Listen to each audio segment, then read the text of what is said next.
And we're live. Hello, folks.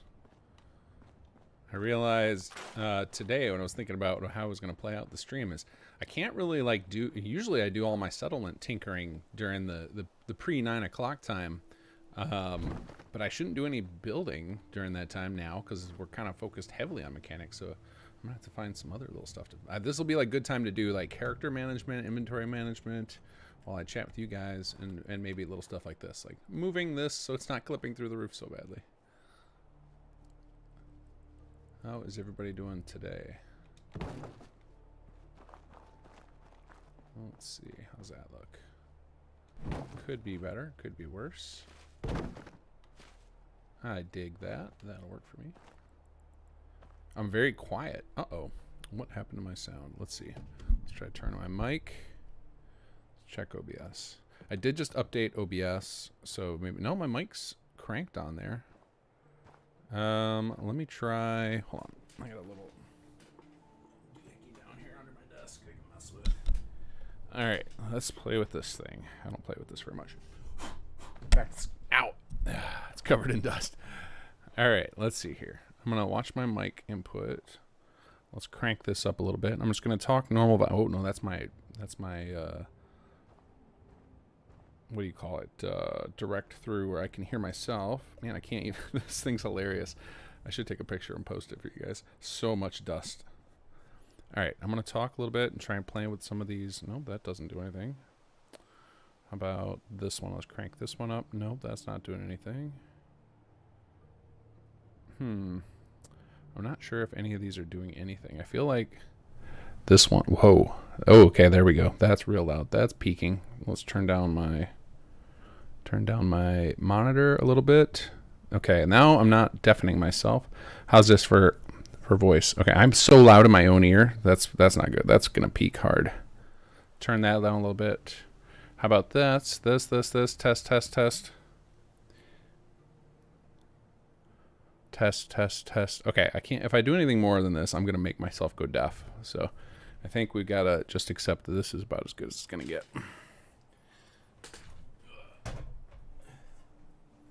All right, I'm gonna have to go untangle those wires one of these days. It's getting pretty messy down there.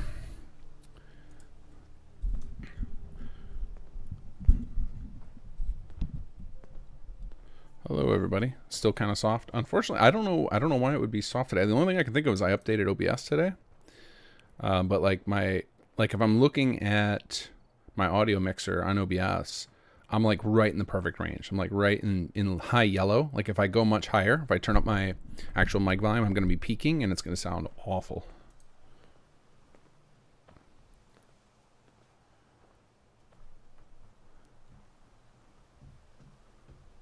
Volume has room to reduce. Okay. Question WI, why did Treadwell and Archwell keep bugging out for almost everyone? I have no idea. I did make some changes to them recently because they accidentally were using the same frequency as Jake for one of the quests. So this is one of the flaws in the engine that Bethesda I think they need to fix for Fallout 5. The radio system uses like actual radio frequencies the same way like radio when you tune it and whatnot, which is cool. But the problem is that there's no centralized means of not overriding each other's frequencies. So even within the same mod, there's no like master list of frequencies. There's no way to search for it. Like there's an Xedit script, you can look it up. But unless everybody on the team remembers to do that periodically to check and see if anyone used a new frequency, we will just step on each other's toes. And worse, some of the frequencies don't work. So it's a kind of a bad system for the radio frequencies.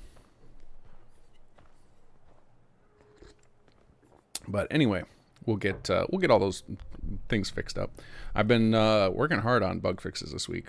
So I found out, looking at my schedule and everything, all the things that we've got planned in the family around here, the next patch is not going to be until, hold on, I don't remember the exact date. Let me bring up my calendar. It's not going to be until March 3rd. So I have a lot of time to get patch stuff in between now and then. Because this coming weekend, I'm out of town. The weekend after that, I'm out of town. Actually, basically the next 3 weekends I got stuff going on, so I just won't be around to, like, I guess I could do like a Thursday patch, but I decided, you know what, since this is going to be our last chapter 3 patch, having it a little longer between and making it more meaty, probably worth it. So I'm just fervently attacking all of the known issues. So I'm sure if Archibald and Treadwell are a common issue, someone will have posted it on our Git, and I'll get to it.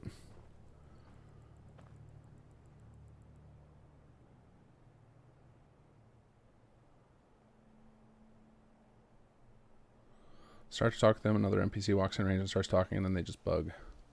Yeah, I don't know. I mean, that sounds like maybe there's just not the way their conversation is set up is it doesn't have what we call a reapproach line. So usually on our characters, we try and set up a second line so that if or we let the first line play again. And so if whoever set that quest up, if they did it in such a way that the stages kind of lock you out, it's pretty confusing without going into the technicals of how the quests work, but it's all fixable. So we'll get it fixed eventually. This is gonna be like this is like a 10-year project. this thing's a monster. Some Settlements has exploded. I'm learning as I work on chapter 3 and try and be really meticulous with all the features of like how much time it actually takes to test one thing. Like here, I think somebody just said, "Hey, can you talk about chapter 3 stuff?" So I'm working on a reinforcements mechanic, and it's basically like in the middle of battle, you can have some of your people show up and help you. And it seemed really simple, and I had like a demo of it working in a couple of days, and I've now got probably 60 hours into it, just working out all the little kinks and corner cases that come up. So like every little feature we add just has like just tons of potential gotchas throughout the game. Welcome everybody. We are as usual not going to get proper started until 9 o'clock right now. I'm just kind of chit-chatting, wasting time in here. I actually should be messing with my character because I hate doing it when everybody's watching. Like in the middle of the stream, like when we've got max viewers and I'm on a roll with quests and stuff, and rather do it now.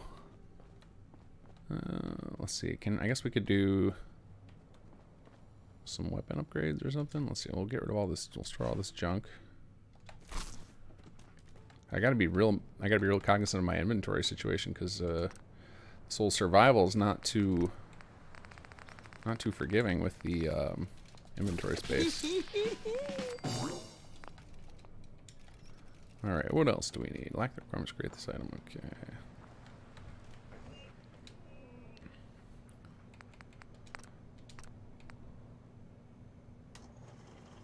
Reduce damage. Get out of here with that. I want better damage. I guess I shouldn't. I hate upgrading weapons. I really love I love the looter shooter aspect of this. I should just be scrapping weapons is what I should be doing. Maybe we'll take that. Can you do quick bug tests for me? Go to Diamond City, visit the Ron before his quest after I have the problem, and shoot the Ron. I did that in my game CTD. I cannot do that right now. Maybe if you ask me again at the end of the stream, I can go do that. I can roll back a save or something. But I don't think I've even visited Diamond City yet on this character. Yeah, no, I'm not even close. So I'm not going to do it on here. Jason Logrenzo, you tried the Fens Sheriff Department yet? I have not. Oh, normal rat meat. I intend to. Yeah, I've got a short list of story mods I've got on my list to play. That's one of them. Another one is Forville by Seddon. I want to play through. One of these days when I actually get when I go back and do like an actual playthrough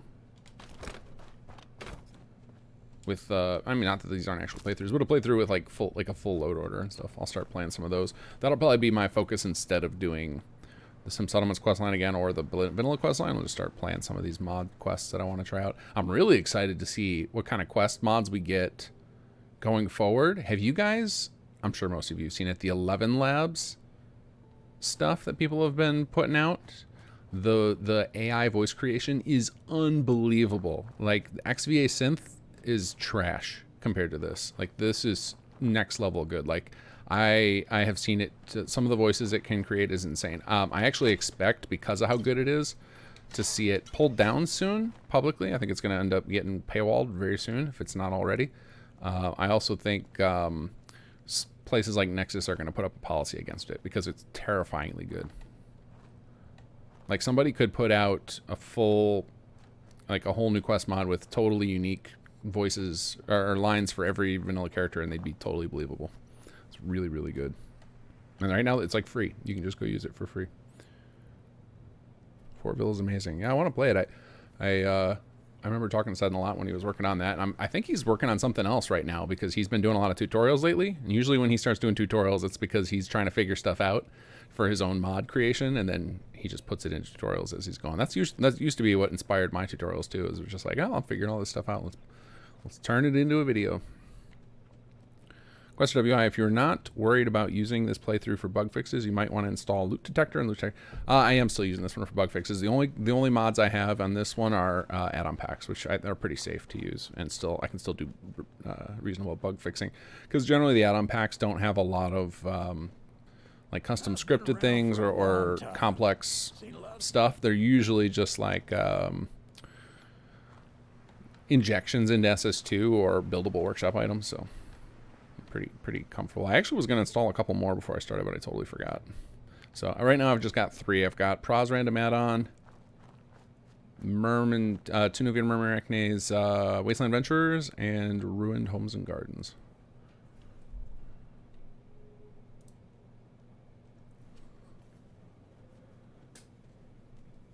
Who voices a little kid cop? This was when I ran into him. That is actually, I can never remember her name. It's like Liza.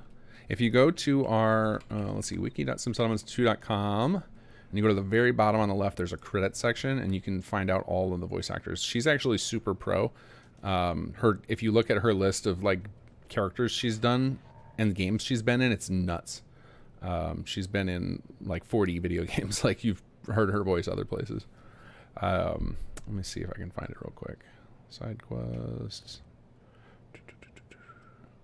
Oh wait, it's in, where is he? Oh no, it is under main quests. Lanny Manella. I'll post her IMDb in a second. There you go. This is the voice of the little kid cop. When Chapter 3 comes out, the reinforcement system better have Minutemen come in, like U.S. Cavalry riding on the backs of Sentry bots, blasting cover charge. I mean, we're not doing anything crazy like that, but add-on pack authors will be welcome to. All right, do I have anything? Oh, I guess I could drink some water. That's one of those things I got to get used to doing now. I'm probably going to need your guys' help on remembering how to play Survival again today. What do we have in our quest log? Oh, that's right. We're starting to build, but I kind of stabilized here. I didn't want to go any further because I don't want to trigger. I don't want to trigger the quest to go forward. I am going to build.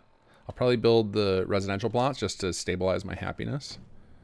But I'm not going to trigger the next wave of people to come in because we are under the heavy restrictions of maintenance mode or maintenance costs and plot operating costs and playing on full complexity. So I have to like go very slow and steady with everything. So let's see, what does this thing have? Does this thing need operating costs? Let's see. Status operational, okay. I wonder if it's already ready to upgrade.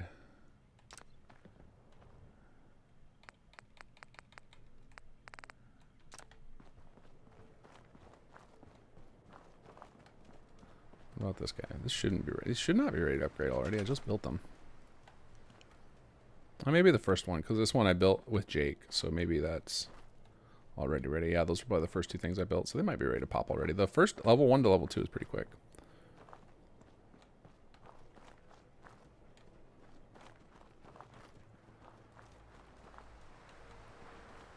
And we'll get started proper in just a few minutes here. I like to wait till 9 o'clock. Maximum viewership before I get into the questing and in this case, lots of micromanagement of my settlements for old hardcore mode. I had a lot of fun last week. I hope it's I hope it takes a while before I get into any of the rough patches. We can scrap some stuff. We don't need to keep any of this. Oh, what's that? Scissors. 2 large weapon. I will say again, Boomer rematch when? Oh, I'm sure that's gonna, I mean, I haven't decided like what order we're doing stuff in or where we're going, but I always find myself over there eventually. We'll see how well it goes with survival mode. Oh, I was about to scrap these bottles, but those are pretty important for my survival around here. Let's get our water on.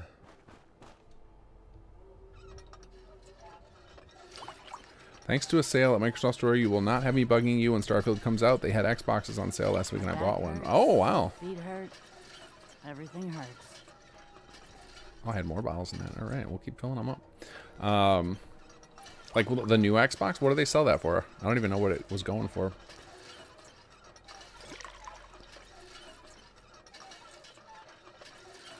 Apparently, I just was rocking all sorts of bottles there. Morgan Taylor, I no longer have my college seminars on Wednesday, so now I can watch all the live streams. Awesome, welcome. I hope I make it worth your while and that you don't miss those college seminars.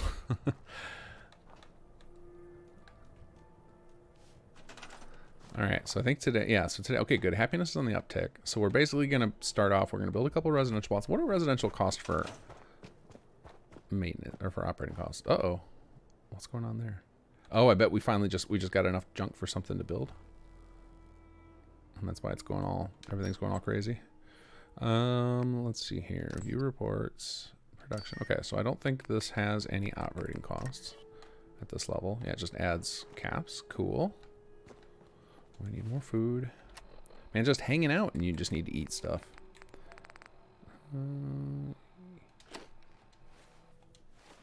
Oh, that's right. You get a little more message in the corner as soon as you're done, yeah, eating. So I don't have to keep popping back in and out to look for the icon. That's helpful. Remember, it takes 3 dirty water to make 1 clean water. Clean water is better than dirty water. So I can like take the dirty water and craft with it. Is that what you're saying? The best Xbox available at ATM is the Xbox X. Yeah, what does it run? Is it like, is it $500, $400? I know it's the PlayStation, the PS5 I looked at because there was some really cool tech they had with that. Like that console actually was tempting. I ended up getting neither, and I got a Switch instead, which I'm very happy with. You want to work on Chemists 1 and Med 1 so you can craft antibiotics. Finding a doc when you have the the herpes sucks. Yeah, I definitely want to get Medic. Where am I at with perks? I think I talked about like kind of need Medic is almost like at least the first couple of levels are almost a mandatory perk in this game. Just because stim packs are so garbage without it. I mean, if I'm careful with stealth, maybe not, but yeah, 400 and 500 for an Xbox. All right, it's 9 o'clock. We can stop goofing around now. Let's get to it. Welcome, everybody, to the stream. So this is the hardcore stream. So you're going to see me do an intense balancing act with Sim Settlements 2, trying very hard to keep my settlements up and running. If you watch this and you find yourself appalled and think, I hate Sim Settlements if this is what it's going to be like, this is not the default set of options. This is the set of options for people who just can't get enough punishment and who want everything to be very difficult and time consuming. So it's a very slow and methodic way to play Sim Settlements 2. And we got a couple of goals with this Let's Play. One is for me to experience it myself, because I spent a lot of time designing this mode on paper and I've never actually just played it to try and experience it as a player, which is hard to do, and the live stream is me hoping to do that. So get an experience of it myself to find out if there are pain points that we should address, because maybe they're just obnoxious as opposed to difficult, because there is a fine line there. And also, as always with these Let's Plays of SS2, I'm keeping the save very clean, very minimal mods. So basically just mods that either I'm in charge of or I know the author very well. For example, the add-on packs I'm running, all of those people are very active in the community or on the team itself. So I can poke them if I run into a bug that I can't fix within the proper mod. But I'm taking down lots of saves, lots of notes, so I can fix bugs off of this Let's Play.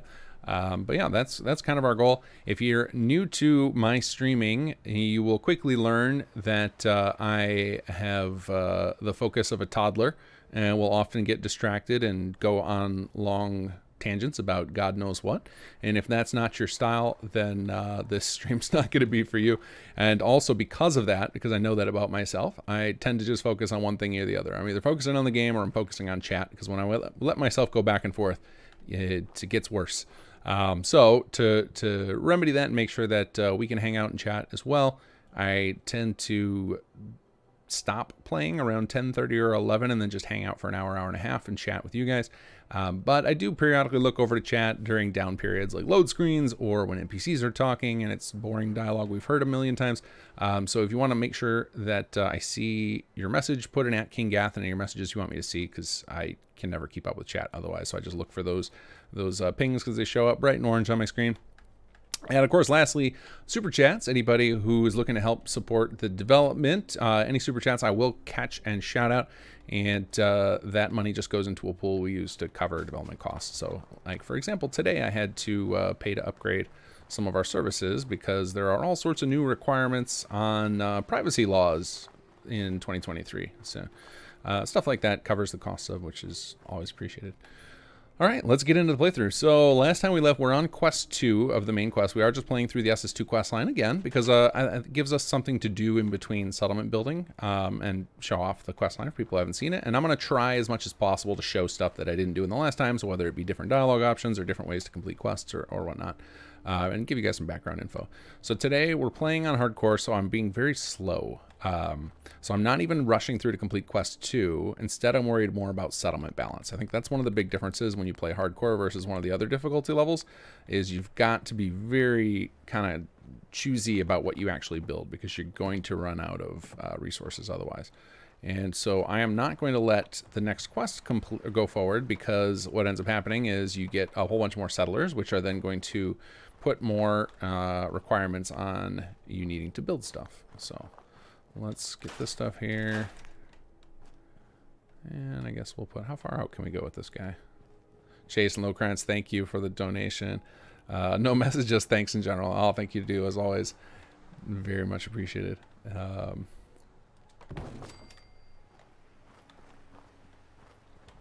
right, there's one plot. Yeah, Jason, you're a rock star every week. Every week.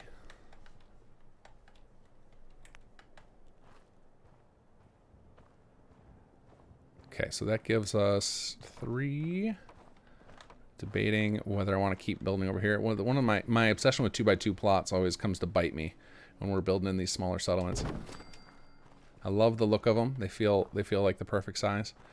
Okay, so that should be, let's see, 1, 2. I think actually I have more than enough now residential. I think really the issue now is I need more asbestos. That's what we came to the conclusion of last time, I think, is that I need to go raid some dungeons because we need some asbestos. All right.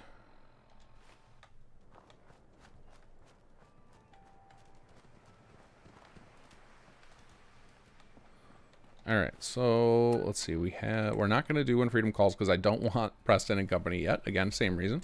So we will just head. Where can we get some asbestos? I'm guessing not down here, but why not? We'll just come. Oh yeah, wait. Look at that. Immediately, extinguisher. Some asbestos. Awesome. So let's go get some loot. Let's go kill. Actually, let's save because I know a lot of people get crashes down here. I've never had this crash, but I feel like today's going to be the day. LP hardcore. I need to shorten that. HC. Day 2. Beginning. There we go. Let's go kill some mole rats and steal their stuff.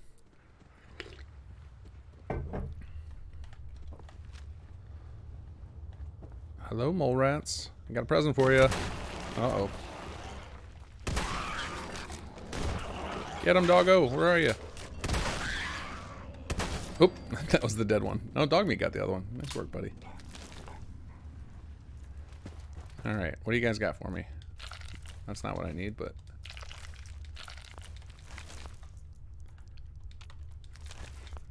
I gotta just grab everything, I guess.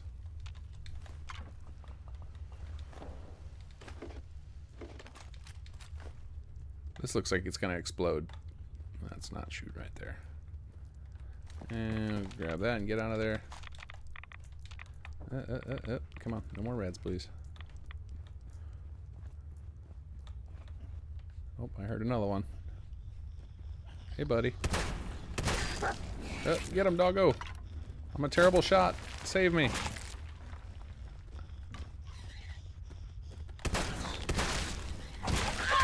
Nice work. Hey, a pack of cigarettes. That mole rat did have some asbestos. It's a little bit disgusting how quickly we memorize what pieces of junk have what kind of junk in them.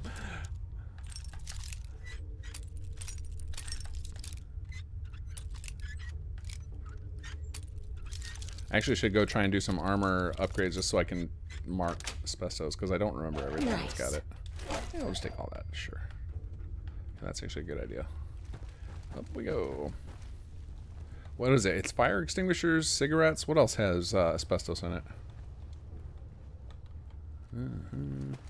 Yeah, faster to switch to my telemeter. That's true.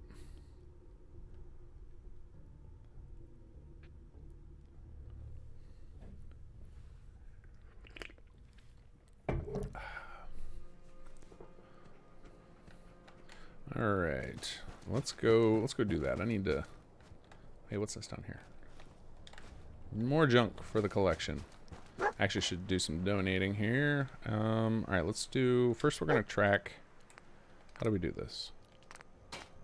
Where's something that needs asbestos? Can I mark stuff that I can't even build? That doesn't need any.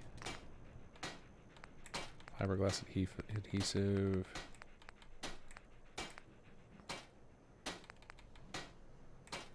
Am I blind? Am I not seeing it? I thought the armor used asbestos generally. Maybe just none of the armor that I have yet.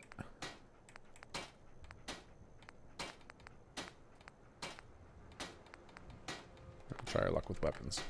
Oh wait, I guess I have more pieces of armor. I don't have to just check one. Let's see. Anyone want any asbestos? There we go. All right, let's do tag for search. Okay, cool. It does work. All right, tagging asbestos for search. Now let's go donate all this stuff we got. I'm going to try something. We're going to store all junk. And then we're going to save before I do this, because I know for some folks this crashes the game. I am hoping I'm not going. I've never had a crash. I think it's more of an Xbox crash thing, because Xbox like every time we burst scripting on Xbox, it's like it's a big risk. All right, day 2, pre-donate. So there's a little thing on here. I think I showed you guys last time, but I don't think I clicked it. But we're going to just go for it this time. Donate workbench contents. So if we do this, it should donate everything in the workbench. That's junk. We should get a message shortly that they're going to make best use of it. So we'll give them a second here.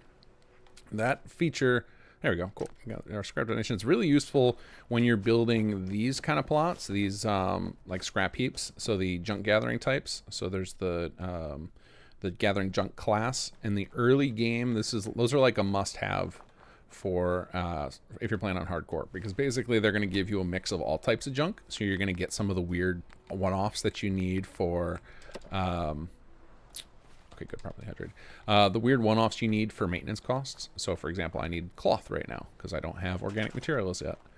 And there we go, all sorts of junk. So that's a good reason to just donate everything. So now you can see I just have a good mix of stuff across the board. I got machine parts, organic materials, tons of building mats. So now I've got a like nice buffer here. 74 cloth, 300 steel. So I'm in pretty good shape here. My biggest shortage, I think, is going to be asbestos still. I think that might be enough, though, to start building some of these houses. Let's try that. So let's go to EU. Let's see if we can build. I don't actually remember what the cost is. Yep, 5 asbestos. So I think, so I can build 2 right now? Get me out of here. All right. Let's get you guys some houses. Now, these would have built automatically on their own if I just waited, but I'm just going to go ahead and do it. And we'll pop back in one more time and check. Okay, so we got enough for one more. So that's 1, 2, 3, 4. So we need one more, right? Build up, yeah. Oh, but okay, good. There is someone assigned to it. All right, and then we'll do this one as well, and that should use up all of our asbestos. There we go. So another little tip when you're playing in hardcore mode is don't power things. So almost all of the plot types don't require power to generate resources. The exception is when you get into some of the higher tier ones. You'll know if they require power at level 1, because when you go into workshop mode and see the little icons, you'll see the little unpowered icon if they require it. If they don't require it, they usually won't show that icon. So like, well, I gotta give it a second to catch up. Scripts are backed up right now. Let's try it again. So the little floating icons, they'll show you what is necessary for that plot to continue operating. So Right now, this little red icon, that means that this guy is ready to upgrade. It just needs more junk. But what will actually happen, because it also needs happiness, but it will only ever show one status icon at a time for that. So if it was lacking power to produce or to upgrade, it would show the power icon. So most of the plot types you get in the early to mid game don't actually require power at level 1, but to upgrade to level 2, they do require power. Now their production goes up quite a bit at level 2, but so do their maintenance costs. So you can kind of keep your settlement nerfed intentionally by not powering it up, which will keep your requirements down so that you don't have to have, like, there's a lot of things that happen when they level up. They require more maintenance costs. Your plots are used as a proxy for the needs of your settlers. So for example, as you upgrade your residential, that shows your settlers are going to start wanting more food and water, because that represents that your settlement's starting to get, your little society is starting to get more advanced. So then they're going to expect to be better fed and have cleaner water, etc. So you can kind of control your own difficulty by not putting power and upgrading and building things only as you need. All right, so we're in pretty good shape here. So our happiness should be on the rise for a bit. We can actually go over and check our report and see like where we're trending to for happiness. So if you go into the, and again, I'm going to keep reiterating this throughout this stream, just for anybody who like pops in the middle and they're just terrified by what I'm doing. I want to reassure them that this isn't the typical loop. This is hardcore. So you don't have to do all this. This min-maxing is really only necessary if you're playing on hardcore. So what I'm doing right now is looking at some of our different reports so we can make sure we're on track. So we're going to go down and go to happiness, and we can see we're trending toward 48. We've got a penalty of 20 because of defense shortage, so that's all right.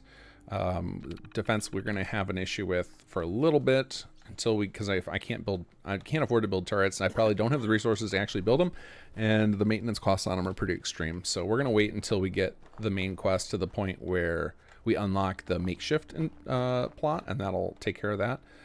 For now, I think because if our plan is to get more people, we're going to finish off this quest, we're going to need some more resources. So we've got enough cloth now to handle our water maintenance for quite a while. So that's awesome. So I think we need to go get some more asbestos. I think I'm going to go pick another dungeon to clear. So let's see here. What do we got? I guess I'll go do Walden Pond. That's close enough. We'll have a lot of good stuff down there. Coffee pots have asbestos. Thank you. Rat poison, teapots, chalk, oven mitts. Oven mitts, too. That's shocking. Okay. I guess that makes sense.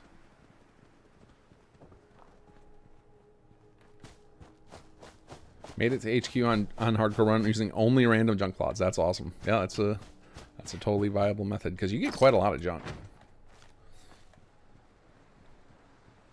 Yeah, if you're not interested in like doing because to get the non-junk plots into a good state where you're producing everything you need, like where you're kind of I don't want to say factorioing it because we're not anywhere near that good as far as like interconnectedness. But if you want to get like a fully kind of self-closed loop of production, it can be a pretty daunting task. And using the junk gathering, you can kind of just cheat it by just spamming those. All right, again, same reason we didn't do. I don't want to take over more settlements than I can handle right now. So we're going to explore this for the fast travel point. Although I guess I'm not fast traveling, am I? That's one of the things I got to remember. I guess for that matter, we're going to have to keep I'm going to have to be careful about where we go clear. So I guess we'll do Wicked Shipping because it's even closer. And Ranger Cabin, I think, is just up there. It's around here somewhere. Stick to the close places for some loot. Go back to the white water tower there. Oh, yeah, that's right. There's a bunch of loot under the water tower. Oh, wait, that's way back there, though. I'll go back to that in a little bit. On my way back, we'll go there. I always forget I'm way behind it. This is why I gotta not focus on chat. Because otherwise, I'm gonna be running in circles because you guys are always quite a few minutes behind me. Or I'm behind you. I don't know which way to say that. Uh-oh. Uh-oh. Feel ill. Well, that's right. That's another part of combat, isn't it, in this? You can just get sick.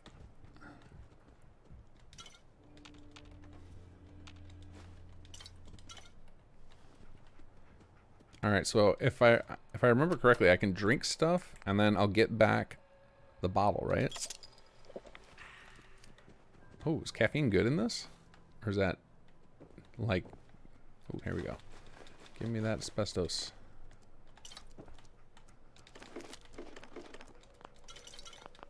Oh, it seems like purified water is a non-issue. It's kind of like it's a non-mechanic at that point with how many bottles they give you everywhere.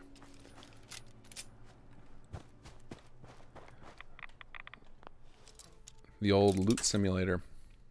But yeah, this is kind of a necessity in the early part of playing hardcore. You need to loot everything, donate it all. Package from lack of food. Okay.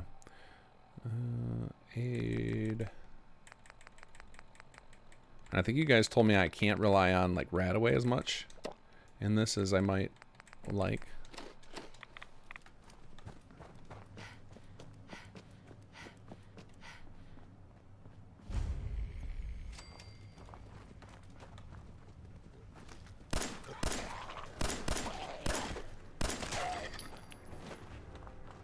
Give me your asbestos. I know you're hiding it, ghouls.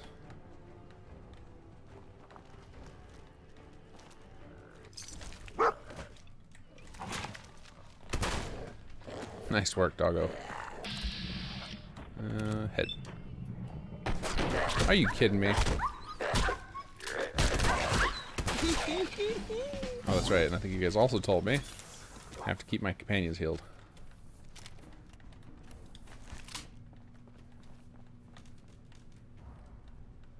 Alright, what do we got here? Coffee pot. There it is. It's gonna take a lot of getting used to of hitting the weight limit all the time. But I guess that's one of the benefits of me running back and forth with settlements to donate all loot. Hey, cigarettes. Oh no, wait. Music. The enemy. And I get to fight a copyright strike now. Hooray! It's kind of become like every other episode. And it's not even from the in-game radios. Usually, it's almost always because the main theme song will play for a second somewhere, whether it be on during a city plan build or like if I'm in the main menu for a minute. It's absurd. I saw I think it was one of the Skyrim guys, like ESO or one of those YouTubers, complaining about someone doing the same thing with Skyrim. So it's just like just a constant thing in with Bethesda's games, which is, you'd think that they would have a way to solve that, like just permanently. I don't know how it all works, but as far as I can tell, the system is kind of set up to where anybody can just claim rights to anybody else's stuff, which is kind of a weird system. All the loot, not enough asbestos.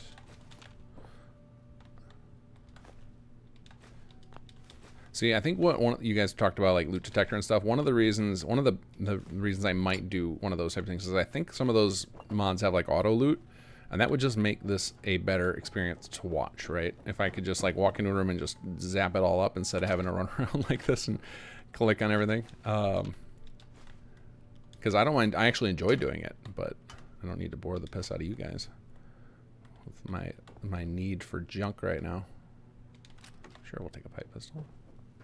I really am bummed that Scrapper takes so many points in intelligence, because I would really like to get that for this run. Hey, pre-war money. Don't mind if I do. Isn't there a ghoul in here? Peekaboo.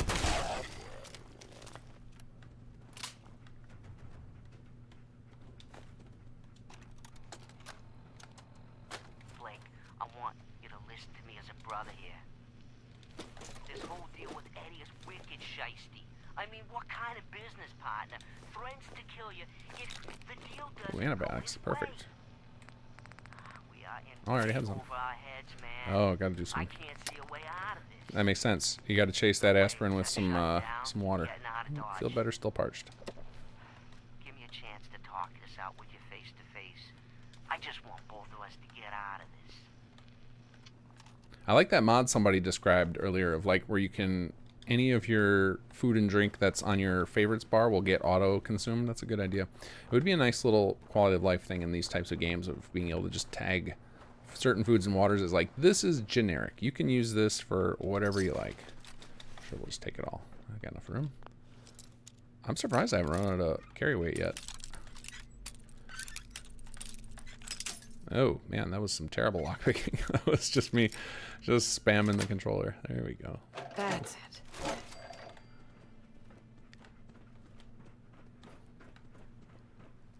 But man, it's a slippery slope once you start thinking of mod ideas of like what you could install. Of like the next thing you know, you've got 60 mods installed. Because then the next thing I'm gonna want is like I really want the I looked it up last episode. There's a mod that lets you automatically gain the carry weight of your followers so that you don't have to keep opening their inventory, because that's really an obnoxious system to have to do. I always love that mod. I can't remember what it's called. I think it's just carry weight transfer or something along those lines. No, we don't need that. Okay, let's go. I think we stripped this place bare. All right, let's run by the water tower, grab what's over there, and we'll do a dump off of all of our crap.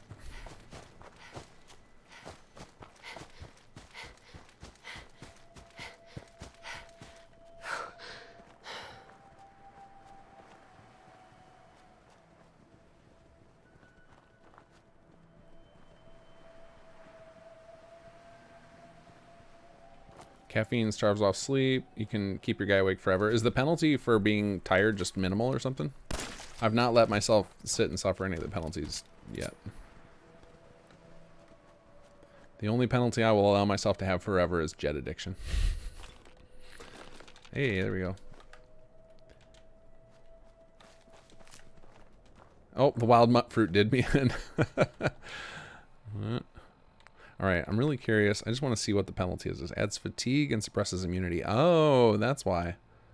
I'm guessing that's not great. Suppressed immunity doesn't sound good. Sure. I'll just caffeinate my veins.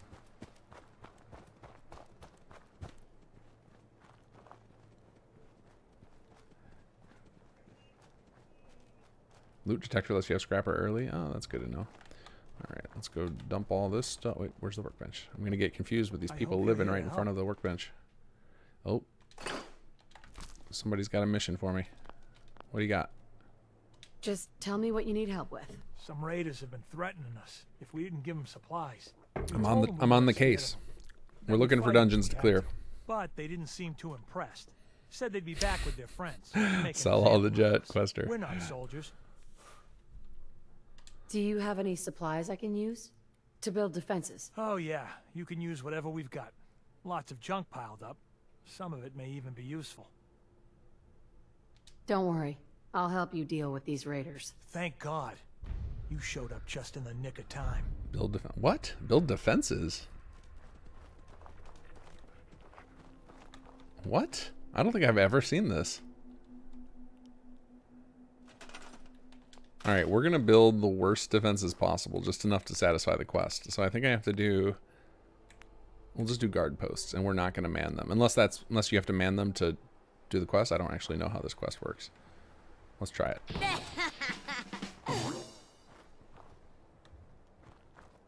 Oh, does it want us to fill our defense? Is that the goal? Because that's not good. That's not happening. Let's see, did someone get assigned to that automatically? I'm guessing no. Yeah. Alright, is anybody unassigned? Let's see, you're on junk. You're clearly on junk. Oh, you're on building materials. What about you? You're on junk. I know old Paul's farming. So let's see, we've got 1, 2, 3 industrial, 1 farm. Somebody's not working. Somebody could let us find out what the deal is with the scrap. Let's see, what are you doing? Okay, you've got no job. Perfect. Come over here. We're going to put you on this and see if those updates are objective. I'm guessing it's like I have to fill my defense, in which case that's going to suck.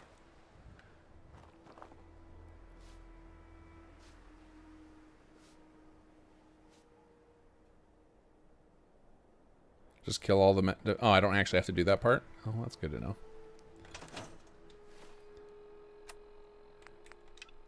Yeah, did not satisfy any of it. Well, I'm gonna build these in it because they're so cheap. Oh, I guess no, they're not. I'm running out of wood. Okay, we're just gonna ignore that part and we'll see what happens. All right, let's go back. I meant to donate my. Oh, this is why I don't have any resources, because I'm donating everything from here, which is fine. Donate workbench contents. Yes.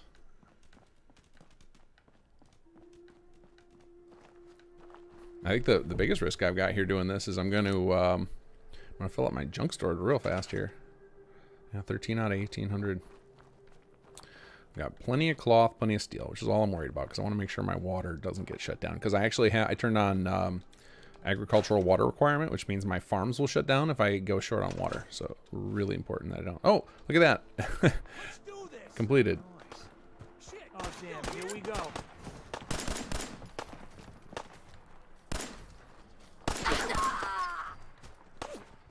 That was some luck. Is that it? 3 raiders? It's crazy how weak the level 1 raiders are. I've been using them a lot in testing for some of the chapter 3 mechanics, and like if I pin like 5 settlers against 15 raiders, the settlers almost always win, unless the raiders happen to have a bunch of Molotovs. Let's leave some naked bodies. Actually, I might legit need some of this stuff. Nope. Nope. Nope.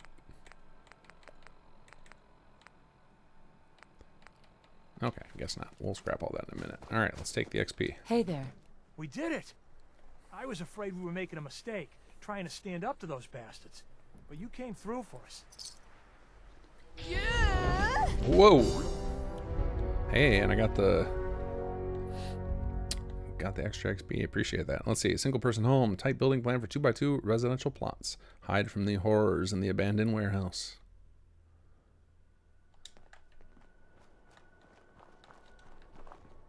All right, let's scrap some stuff. I'm guessing that felt like a Murmuracne and Tenuvia building. I should go check though before I give them credit. Nope. Nope. Exit. There it is. All right, and we gotta keep dropping off this junk.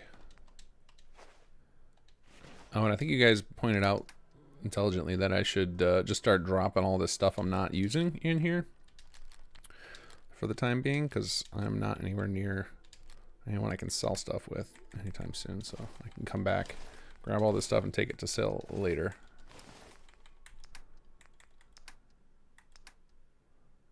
All right, fusion cores. Not using that. Not using that right now. I'll come back, get this stuff later. All right, and I'm basically just trying not to eat any of this store-bought food, I guess.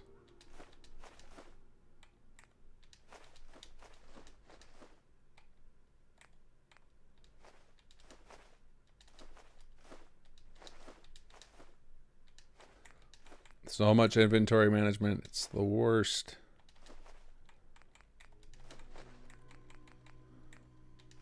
Need a store food button, please. All right, and then what else was I gonna do here? Oh, I should go cook, I guess. This whole survival thing is throwing me off. I don't know what I'm supposed to do anymore between. Oh, that's right. I was gonna get some water, not cook. I guess I can make some squirrel bits, sure. Oh, more mole rat chunks. Delicious. I appreciate you at least get a little XP out of it. Shortwind, thank you for the donation. Sorry, late tonight. Been moving to a new house. What did I miss? I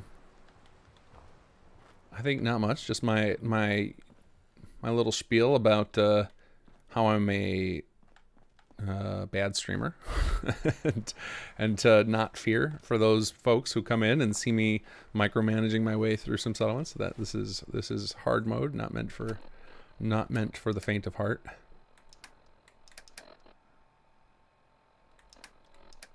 Oh, I have an extra 10mm on me too. Nope, let's not kill our settler.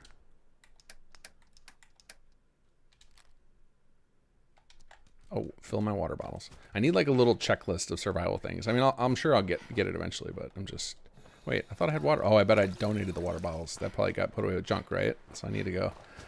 So I got to remember to do that in order. Okay, what a pain. Oh, but I already donated it all, so I don't even have them anymore. All right, well then, off we go. Okay, so next step.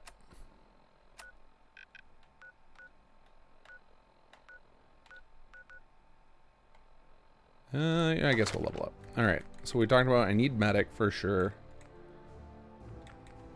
Just for general survivability.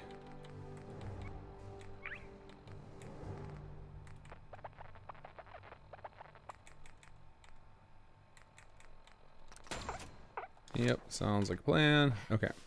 Oh, now I need to sleep. You guys said I don't need to. Okay, let's see what the penalty is for not sleeping. I'm guessing these penalties like change over time, right? Show effects. Tired. AP refresh -5. Versus damage plus 30. Well, I'd rather have damage plus 30. I don't care about my AP if I can just kill people that much faster.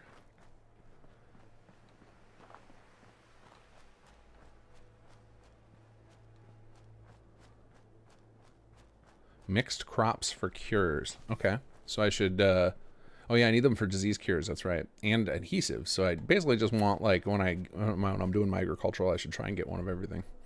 Good point.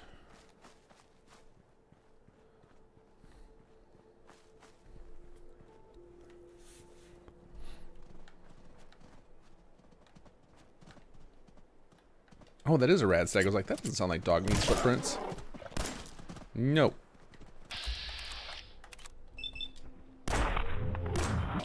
Get him, dog meat. Or not.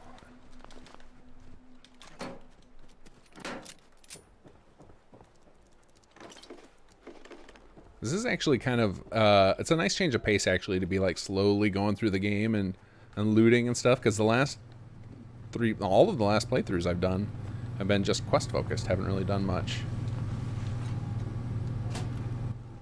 Haven't done much in the way of just exploring. Exploring for asbestos in particular.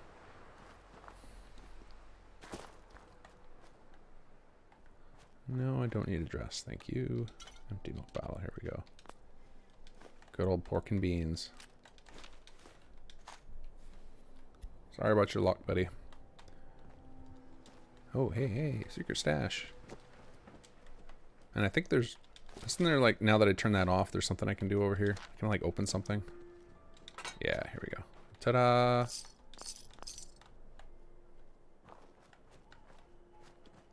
Okay. I'm trying to avoid clearing places that we need for our quests. Like, I don't want to go to Satellite Station, so I think I do want to go back to Olivia over here. Uh-oh, uh-oh, uh-oh.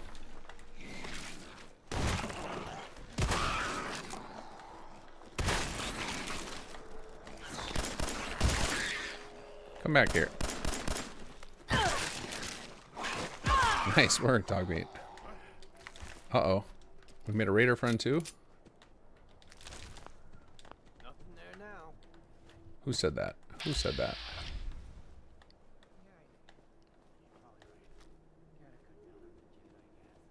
Oh, you know what? I should pop a grenade off here. Sure.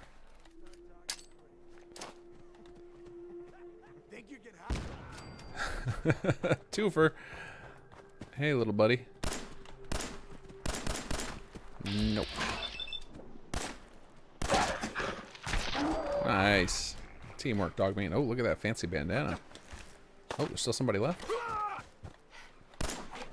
I got all day. Wow, all day, and then dog meat just ended you. Come here. Hey. Come here. I got a bandana for you. Oh, and you got a hard hat for some reason. I don't remember giving you that. Let's see. Store. Equip. There we go. All the stuff.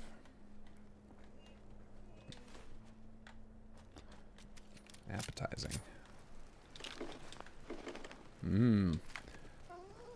I also wouldn't mind the, there's a mod that gives you like the Fallout 76 style alternate activations, like where you can just eat stuff off the ground. Or drink water you find. Feeling a lot of quality of life stuff would go a long way in this. Oh no. Oh no. What happened? Just a second, guys. I accidentally...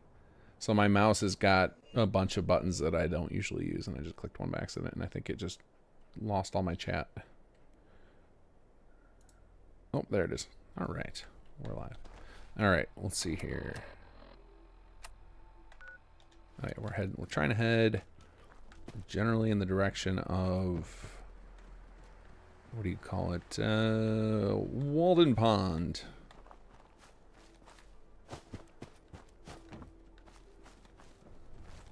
I guess the nice thing about this, I can somewhat keep up with chat here for doing this. Let's see here.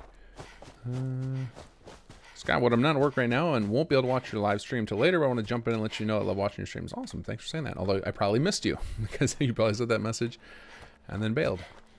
So hopefully you'll hear that when you return to watch it in the recap.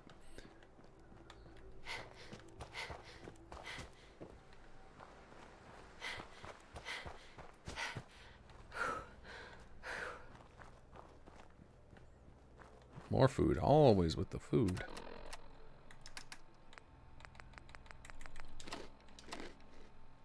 There we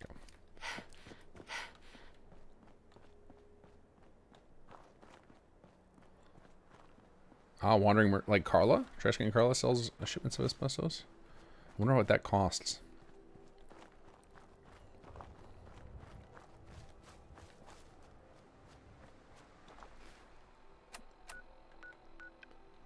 Man, it's so weird not having fast travel. It is real weird.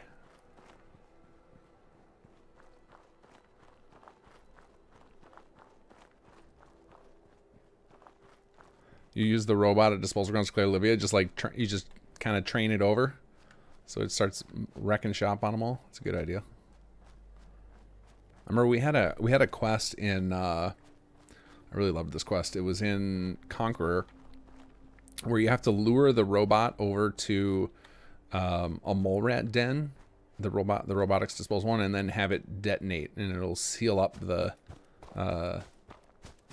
seals up the mole rat den. It was a fun little quest. It took forever to get it working, but I was very happy when we did.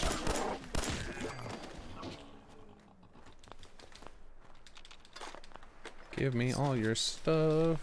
Again, I don't like. I have no sense of how much all this stuff weighs. I feel like I've looted so much, but clearly not if I'm not over capacity yet. I've gotten like 6 people's full gear sets in my inventory. I guess I should go. One of the benefits and reasons I might need to go take this quest here and actually take Abernathy is just so I have more places to dump my loot. That would be one. Oh, you know what? I think one of the Abernathys will sell me stuff.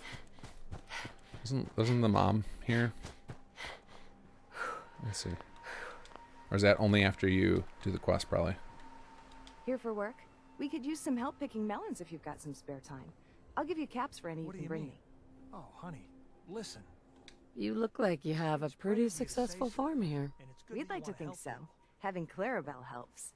Free fertilizer, as Daddy would say. Whatever saves caps. Yes, darling, I do. But Sure. after what happened with Mary, I got time to help out. Great. Doesn't have to be let's now, just but give whenever things you get the to time. settle down, okay? I remember discovering that as a little system in Skyrim, my last playthrough of that I never had seen before, that you can go pick up crops and hand them to the farmers and they give you a little bit of gold or some septums, which was pretty cool. Do you guys have an armor bench or anything? One of the things that's really interesting about this, like I said, I don't ever play survival. Is like Sir Rick, who's the writer of our main story, plays a lot of survival, and so he's always trying to work in stuff into our story and into our mechanics to make it easier for his playthroughs, and now I understand why. Because there's a lot of little quality of life stuff that'd be nice to have, like, you know, things like the caravan travel system, or you know, the stashes that we put different places. Wait, is this? Who's the other one? I can't remember the names of them. There's Lucy Abernathy. Who's the other one? Which one's the wife? Is it Connie? Connie's the salesperson. Lucy's the daughter. Where's Connie hanging out? Is she over by the melons? I can't. There she is. I can never. Connie to me is always wielding a baseball bat. Every time I see her lately, it's when I'm using Here? Well, if you've Abernathy got Farm as a anything worth demo trading, you place can for talk to the me. Conqueror mechanics. And here we go. Yeah, all right. And she pulls out a baseball bat every time she gets into combat, which is hilarious. All right. Let's sell off all this random stuff.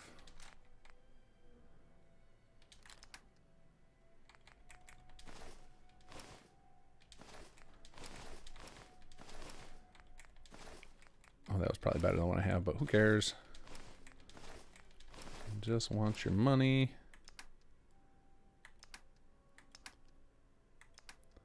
All right, what does she have to sell me? Maybe she's got some asbestos for me. No, that would be too lucky. Sure, I'll just give you all that. All right, we'll Hey take your That's quest. close enough. Not going to do stranger. it right now, but We're a peaceful farm. We don't want any trouble. oh,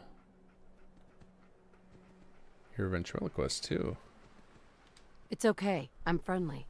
Not looking to cause any trouble. If you say so, but be warned, we're armed here, so don't try anything. Let me tell you, farming ain't easy. Out in the field all day, every day, and every minute of it spent watching your back. Farming's hard work. Won't argue with that. Blake Abernathy, you new to the Commonwealth? Yes. And no. It's a long story. Either way. Oh, to Good to take see a it's an new option in the face. How holotape about to you? take the robot Think from about the working the rounds land? and have him go attack places. I didn't know that. What do you need to start up a farm? Well, my father would have told you it's the 3 L's.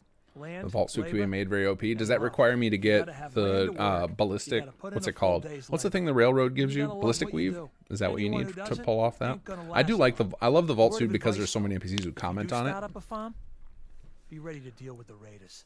Why do all the hard work when you can just take what you want at gunpoint? James, if you're using SS1 already on a save, you cannot uninstall it and install SS2, and you can't install them together, just an FYI. So if you're thinking about switching to SS2, you want to roll up a new character for that. Sounds like bad news to me. I guess I don't need to Really make you on guys you? listen Last to time? the Abernathy Ouch. dialogue. You've all That's heard it why we- 5,000 times. There's nothing worse than Wow, that was losing a harsh... child. One of the options was she's Believe me, deserved I it. know. Jesus. I'm sorry. I don't have much to offer, but if you could get it back, I'll see what I can do. good. Connie, Okay, well, we'll be there later. Actually, I think that's one of the things. If you bring Jake here, I think he has some comments on it. All right, we're almost there. Almost off to Walden Pond now.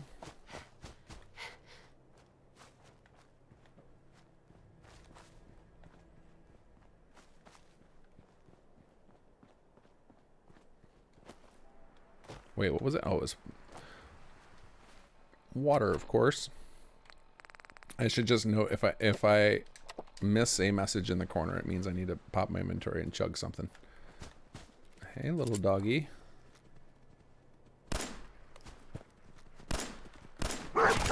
Whoa. That was intense.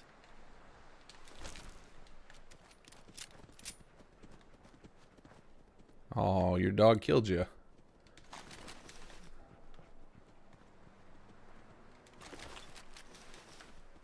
Oh no, you guys fought a rad scorpion. That's terrifying at this level. Why is there a rad scorpion here already?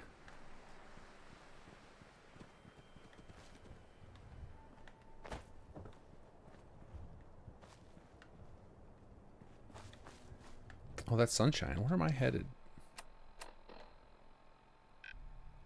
Is this Walden Pond? Is this right? I guess I can go get the map marker for sunshine while I'm over here. Although there's usually a random encounter over here, so I might have to deal with some raiders or mutants or something.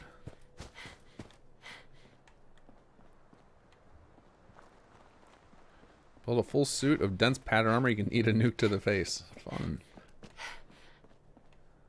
Wait, what do I have? What damn status thing do I have now? I don't know what's going on here. Show effects. Oh, that's a good one. So the pill, is the pill always positive? Oh man, 45% adrenaline or 45% damage. That's nuts. I don't think I ever want to give that up. Farmers and raiders. I guess I can just get the drop on these guys, right?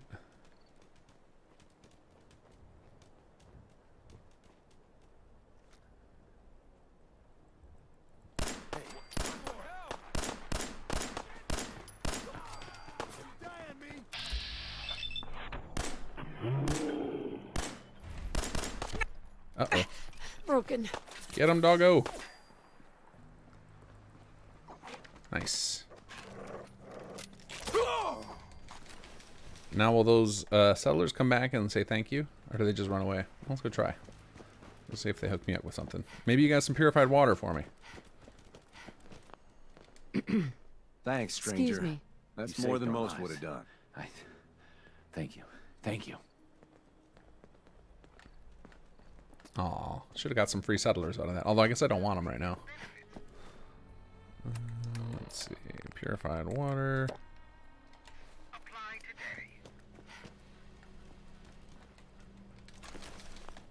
Thought I killed 3 raiders. Where's the third one? Are you looking for a new career in science? Cambridge Polymer Labs is now hiring for a variety of positions. Apply today. There's one. I guess it was... this is the third one. A pile of Gibbs. Global leader in the exciting field of commercial plastics. Now hiring. Apply today. Don't start when I stand behind a car. Ah, it's fine. You have like 4 seconds to get out of there once it starts to detonate.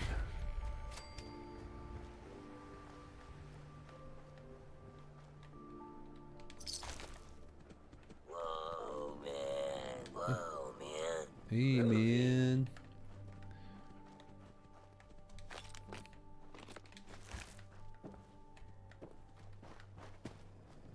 I guess it doesn't matter if I claim this place as long as I don't build a recruitment beacon here.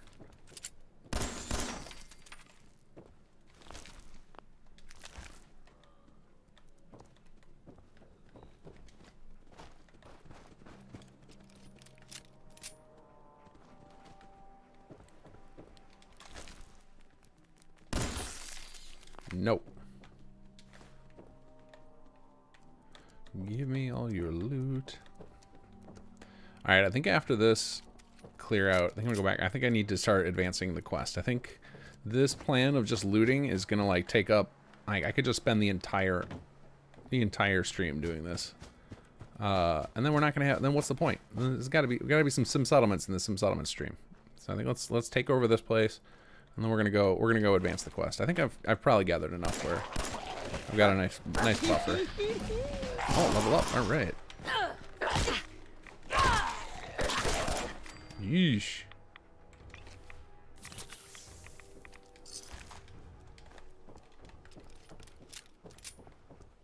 I gotta remember how slow the actual recovery is from stim packs on survival. Or is it always this slow and I just usually spam them and don't worry about it? Alright, another level up here. Alright, I guess I think I've got most of the ones I want. Is there anything? I guess I should be figuring out what weapons I'm going to be using at some point.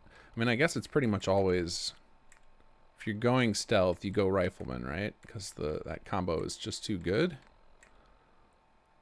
I could do, strong back seems pretty awesome if I'm going to be on all these loot missions, so that's probably a good move.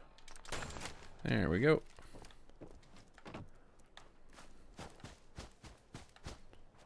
Magazine in the I missed a magazine already? You guys have all these memorized. I missed these almost I would say it's that's the exception rather than the rule that I don't miss the magazines. I feel like I miss them pretty much every time. Oh, there it is. Perfect. Extra meat from kills. That could be useful. Yeah, I feel like at pretty much every stream you guys are pointing out a bobble hunt or a magazine I just totally flubbed on. Give me all your stuff.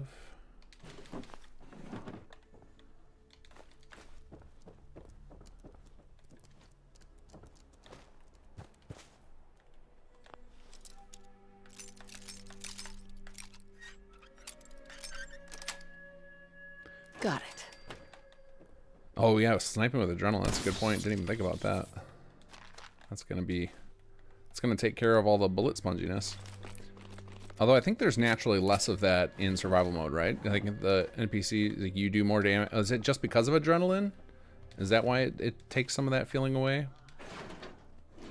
Or is the damage scaling just different in survival? I actually don't know all the under the hood of how survival works.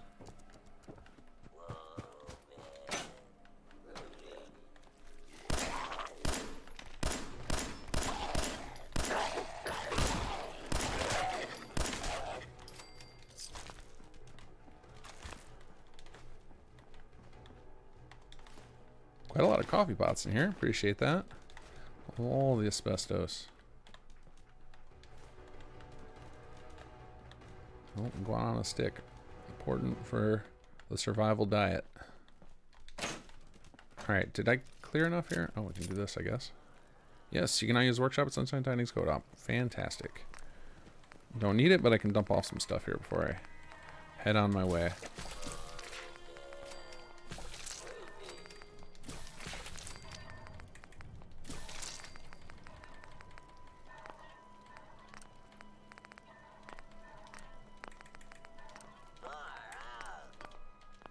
All right.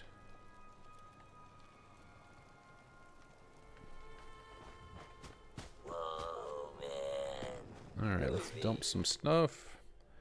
Oh, and I guess we'll take the resources and dump off this extra stuff for now. I'll come back and sell it another day.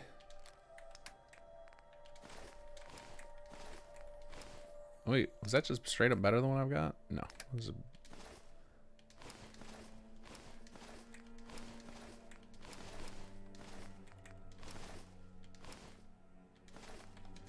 all right, off we go.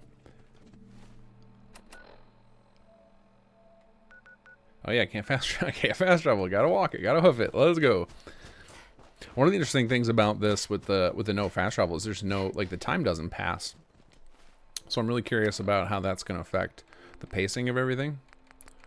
And I guess, you know, if our goal is to not sleep because adrenaline is so OP, then we're not going to trigger as many, like, production cycles.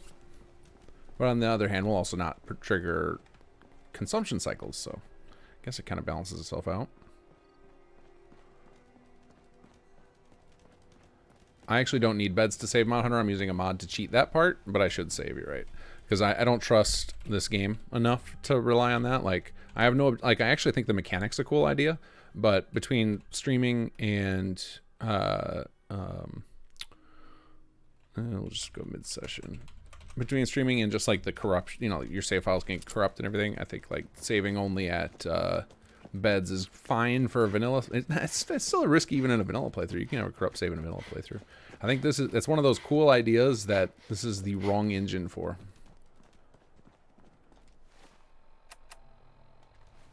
All right, straight north from here. There's a nice mod that randomizes the magazines with each other, bobbleheads too. That's a cool idea. That was actually one of the only, when I was playing Elden Ring, and I started my second playthrough, the only mod I thought about grabbing was one to randomize all the placements of things, because I was like, otherwise, like, once you know where all the stuff is for your build, there's really no reason to do, oh god, am I going to die right now? There was no reason to go to do any of the other dungeons, so could be kind of the same idea for this.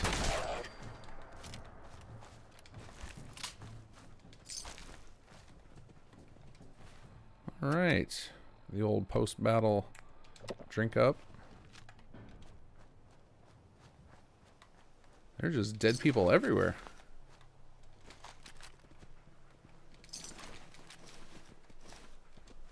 Wait, what was that? I felt like I just got a cool weapon. Oh, pipe sniper rifle. How does that compare to my 10 mil? Slightly better bunch of stuff except for damage, which is all I actually care about. Okay, well, it had a cool name. What about that? I think I got a piece of armor I may be able to use. Yeah, boiled leather chest piece. Nice upgrade. Alright.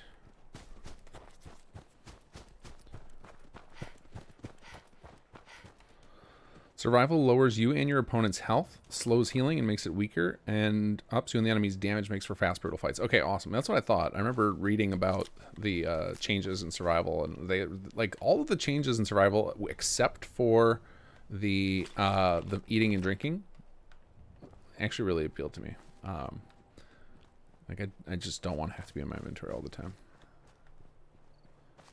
I think one of the, you know, the gunplay I think is the obvious best improvement they made between Fallout 3 / New Vegas and 4. But I think one of the, I think the second one, which is pretty subtle, is the quick loot feature. It makes the game like you just spend so much less time in your Pip-Boy, which is really nice.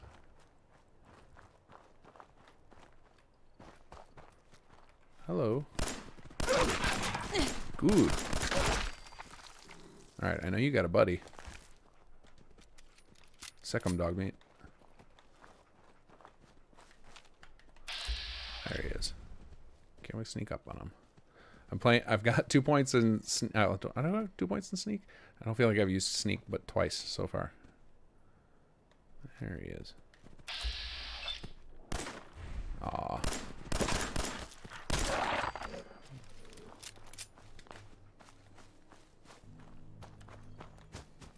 Alright, let's go do some actual Zim settlements now. We've spent an hour looting, killing bad guys. It's time to get back to the building. Oh, don't mind me.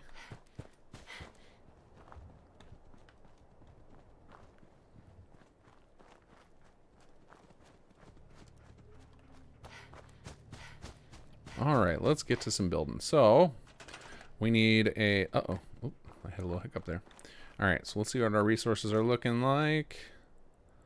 So we're still real low on asbestos, but we only have... So right now we need another job to trigger things. We're going to need more food right away, because as soon as we fill out the jobs and houses, we're going to immediately get Lily and her people to show... Oh, hiccups. So let's go ahead and preemptive strike. We'll build another farm. Can this thing snap? Yep. Inside of the other farm it'll snap. No, not like that. How about next to it? Can you not snap? There. Just nip. Build it right in the bushes. Alright, now you guys correctly pointed out I should be trying to get a nice mix of food types. What do we got here? Let's see. Mixed vegetable farm. You know, we'll just let it go random for now and we'll see what we get. And then if I don't like it, I'll change it. Okay. So we need to do our usual donation. Greet the newcomers. There we go. And then we're going to immediately need some water too. Huh? Hey. Are you the one who put out the radio message? Is this your settlement? It's very nice. We had to leave our home. Everyone was getting sick. So, if you're looking for people and it's no trouble, well, we'd like to live here. What was that about people getting sick? Don't worry, none of us are sick. That's why we left, so we wouldn't catch it. I don't know what caused the illness. Maybe bad water. Now we just want somewhere new to live. Maybe here, if you'll have us. Of course. Go right ahead. Oh, thank you. Don't worry. We're willing to work. Just let us know where you want us. I really should just I should just put a disease on one of these guys when they walk in, so they immediately, if you accept them, you immediately trigger an outbreak. What a great way to introduce the disease system. All right, we need to build some more water for sure, or our farms are going to shut down. So we need some concrete. All right. All right, where are we going to get some concrete?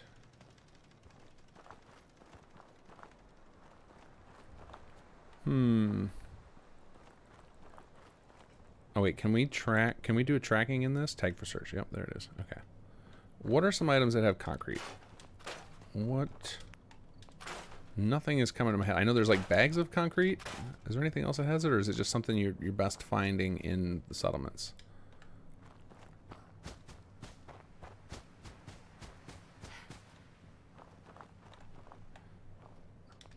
I really do have to just strip mine here.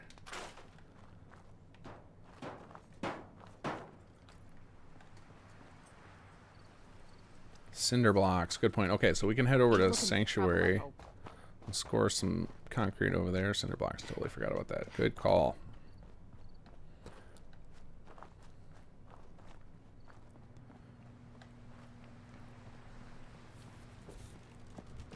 This is definitely, like, playing in survival is definitely giving me more, like, survival game vibes. And obviously with the name survival, but from the perspective of, like, I guess I can pick that up now. The typical, like, the gameplay loop that it's trying to encourage, whereas you can kind of ignore it in base Fallout 4. You know, you constantly have to be going out and exploring to find stuff to continue. Like the Minecraft loop, kind of.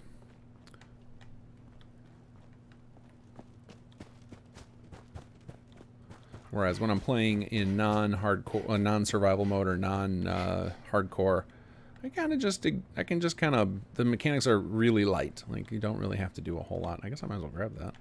All right, is there any concrete over here? Yep, there's some cinder blocks. That is not a lot. All right, there's got to be more around here. Let's keep looking.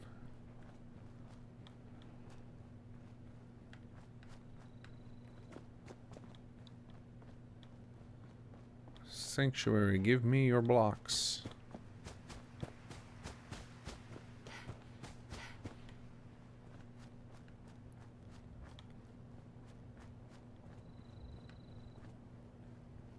Kind of want to enable Workshop Plus, not for, like, I would turn off flight mode because that ends up getting rid of all of your diseases and stuff, which is kind of cheaty, but just for the super speed and Workshop mode would be nice. Hey, some asbestos. Yes, please. There's got to be a little more around here.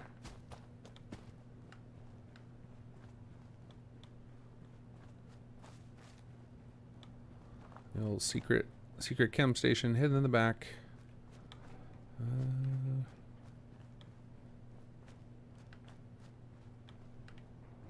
Is that it? 6 concrete's what I got to work with? All right.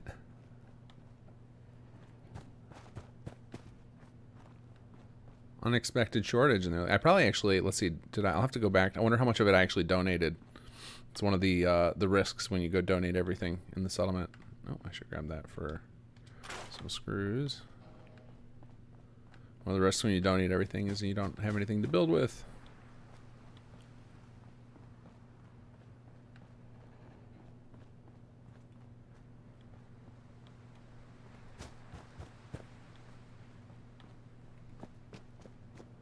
Okay.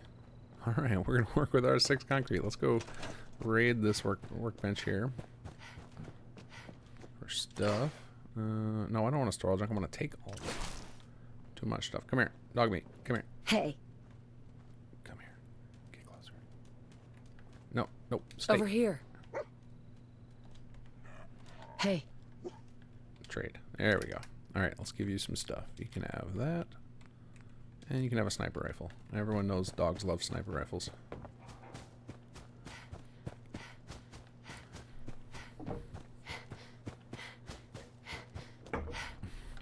Nick Carter, do you ever play the PC version with a controller? That is all I play with. I am playing with a controller right now. I can't play, like, mouse and keyboard, I can't do it anymore. If I try and play an FPS like that, I used to be a snob, like a mouse and keyboard snob. And then I took a couple years off gaming, because I was, I'm trying to remember what time that was. I think it was just like in my 20s when I became more interested in bars and girls than video games. I took some time off, and then when I came back, I did it with an Xbox because my PC wasn't really up to snuff, and then I got just used to a controller, and then I tried to go back to mouse keyboard and I couldn't do it.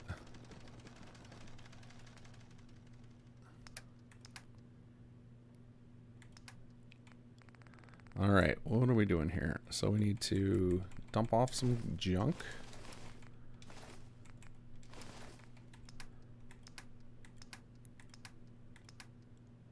Oh, that's right. Bullets weigh something now. Not much, but something.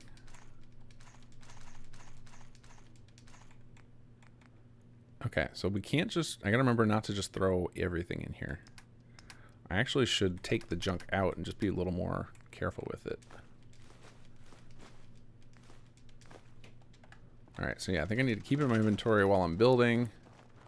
Oh my god, with the lack of food. Alright, so we need some more water pumps. Can we build any of this other stuff? No, we need power for that. We're not ready for power. We are still in hand pump mode only. Alright, let's... Nope, nope, doesn't want me to build it there. What do you mean only dirt? Get out of here with that. We don't play by those rules. Oh, it only takes 1 concrete. Fantastic. Okay. Yeah, how much concrete did we donate? Let's look at the list. So 16. Although I guess we didn't necessarily donate that. We might have generated that from the building materials plot. All right, so that gives us 9 water. Yeah, see 0 food right now because we're short on water. So we need a little bit more because the farms require water too. That's kind of the hard part about agricultural requires water. All right, we're just gonna kind of make like a little spring right here. And tuck everybody in on top of each other. I guess I need to leave one so that I can animate to it. So we'll leave one over here. This will be my personal well. And then these settlers need 1 more. I think that should be enough. Alright, let's see if that fills the meter. And then that should, in just a moment, trigger our farms to go back to normal. Food, water 12, food 6, food 9. There we go. Everything's coming up Millhouse. Okay, so now we're short jobs and homes. Let's see, food only 9. Do we have any? Where's Lily? I bet she has a higher... where's she at? I bet she has a higher endurance, just like because she's a named settler. The named settlers tend to have better stats across the board. We'll get her on farming.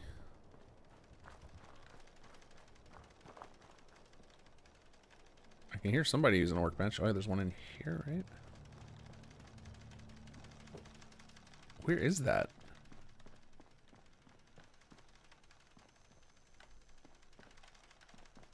Am I going crazy? Don't I hear like the armor workbench? Oh, I wonder if it's just got one of those bugged animations happening. Where's that coming from? Yeah, just some sort of bugged sound. All right. Where are you, Lily? Where are you hiding? Oh, here you are. All right, we're going to just assume that you're going to have better stats until proven wrong. Sure. So food 3, let's see what it goes up to. Also, what kind of crops are we getting on this bad boy? We've got some gourds. Sure, why not? Oh, yeah, look at that. Food 7. Much better. Okay, so that means that those 2 farms will handle all of our food needs for this squad, which is awesome. Okay, that means we can work on our more junk plots. Oh, that is fantastic. That was probably planned. Cynical Bounce spent a lot of time... and so actually, I think Beebs did around a bit too. Between the 2 of them, they did spend a lot of time balancing out all of these settlers to get their stats in a good place so that it could play well with the gameplay. No, I don't want to keep this. We'll keep this Farmville. We'll come over here. Clear out some trees. Beautiful. And then we'll make sure that this guy is... I mean, I guess I could use another building materials plot, but I really like just the randomization from the junk. So I think we're going to stick with that plan. All right, let's scrap you. This is, I don't know if you get... Some of you may have not even known you could do this. If you scrap the sensor, a few seconds later, well, it's supposed to. Seems like it's not. There it goes. It's oh, it's probably busy right now. If you scrap the sensor when the plot's not busy, it will give you the menu from inside workshop mode. All right, we're going to change building plans. We want junk gathering. Yes, keep this option. Okay. Get our refund. And we're hungry and thirsty again.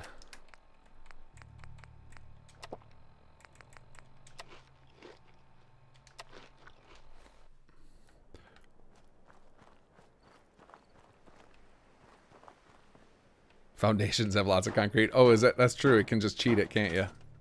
If I just scrap the Yep.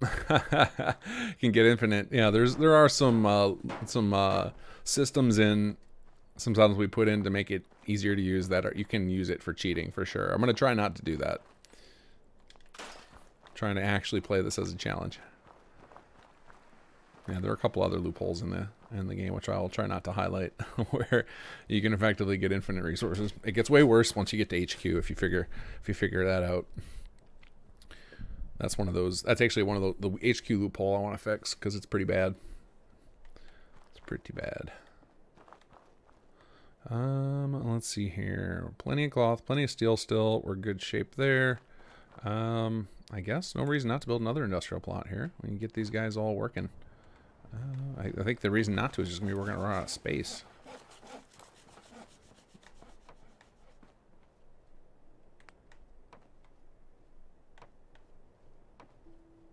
Build it right up on this hill. Kind of, nope. Stop, stop snapping. Nope. Alright, let's see how bad I just clipped that into the building. Not as bad as I thought it was going to be. No, we're not going to snap it. We're just going to let it overlay ever so slightly. Oh, I hate that. I hate that so much. But we're going to let it fly. Alright, let's get in here and change the building plan. At least we're blocking off pathing from any attacks. Actually, maybe I got a building plan that I'm happy with. Let's go view details. What do we got here? Gathering junk, child of Adam by Tenuvia. Sure. Wait a second.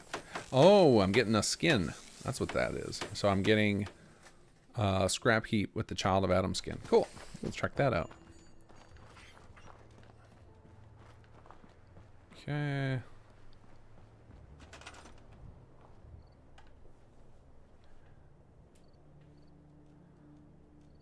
Concrete in the river. Okay, let's go check that out. Yeah, sorry. See how I am with chat. This is why I pick a lane and focus on it. I'm going back and forth. I'm getting one. I'm averaging reading one message per 10 minutes. Which controller do I use? I'm using a fancy one. I bought the I don't know what it's called. Is it the Elite? It's got like all the paddles and stuff. I don't ever use them, so I won't be buying another Elite because they're real expensive. But I thought, like, oh, I get it. I could use that. That'll make me a better gamer, and then I never ever use them. I've become too old and set in my ways to learn new tricks.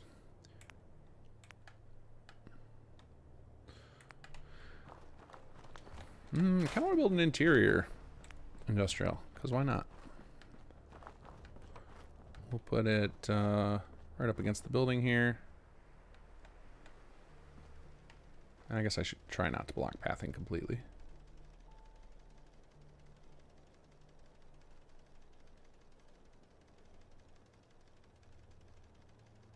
How about that? How's that gonna look? Oh, I've got some water bottles to fill. And there's our 8 out of 8. So as soon as those are done, oh no, that's gonna be for that. I gotta build residential still. Totally forgot about that. Pay no mind to the floating ASAM sensor. Let's give him a little wall, and then we'll check what we got. Walls.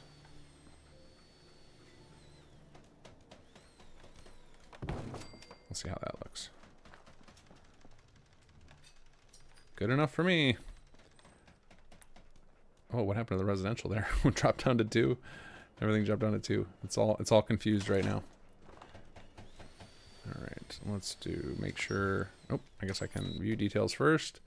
We got gathering junk, one man's trash, also Child of Adam. I'll take it. Let's see what the Child of Adam skin is on this.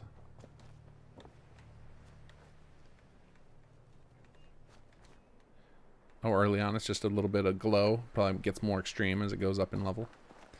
All right. Okay, so that's all of our work plots. Now we just need some jobs here, or some homes here. All right, let's see. We've got a lot of homes crammed into the Red Rocket, which I like. That feels legit. I guess we can clear out the office back here and stick a couple more of these 1x1s in since we've got them. I guess not in that corner, but I guess before I do this, I'm going to lose whatever's on this terminal, so I should read it. Is there anything useful on here? Oh, If I stop.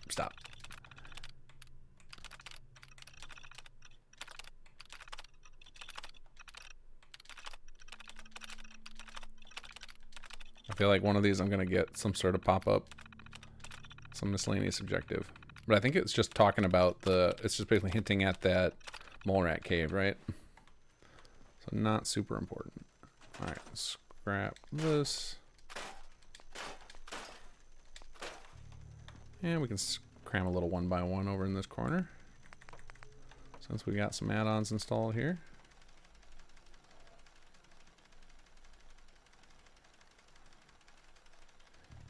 Oh man, it's a tight squeeze, tight squeeze. Actually, it's just trying to find my way. Oh, come on, desk, get out of the way.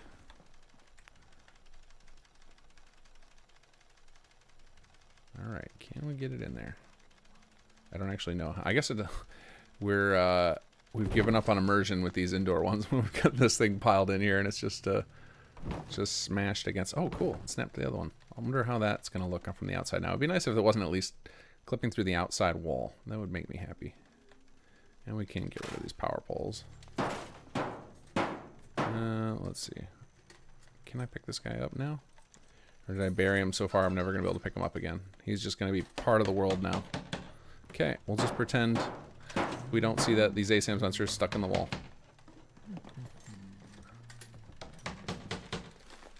Hey, missed those earlier. Who is humming?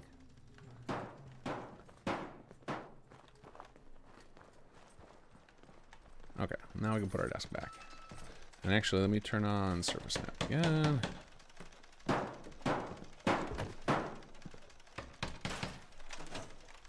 Alright, let's donate some. What do we need? We need some wood, I guess. Donate items. My junk. See, you guys need the asbestos, not me. Some wood, sure.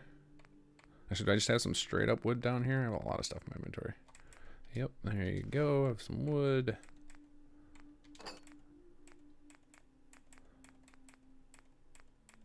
Need to keep a little bit of steel in case I need to build more. What do you call it? Cloth, awesome. Asbestos and cloth. Yeah, I guess I need to give them all my asbestos items too. Asbestos, wood, and cloth. So we're looking to give them. Here you go.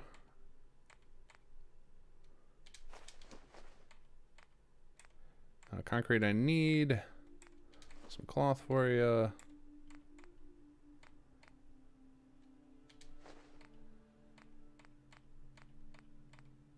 More cloth. Riveting gameplay. I know. it's funny that this type of stuff, like, I have no problem doing this stuff. I just feel like this has got to be painful to watch. All right, let's see how we're doing in here.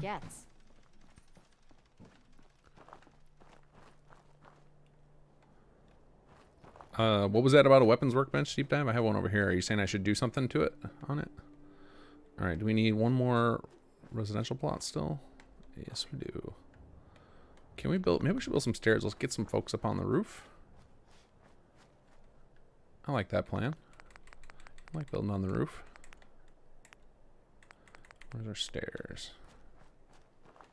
Overtired from lack of sleep. Of course I am. Alright, now is there a chance in hell we can get them to path up there? I'm gonna guess very unlikely, but I'm willing to try.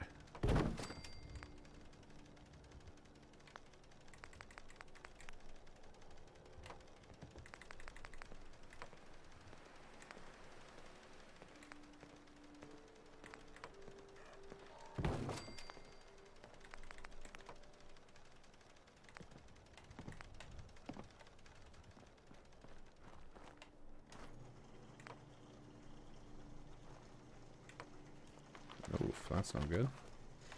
Alright, I guess building a staircase up here is a bit of a maze, huh? Let's see, I'll scoot you over.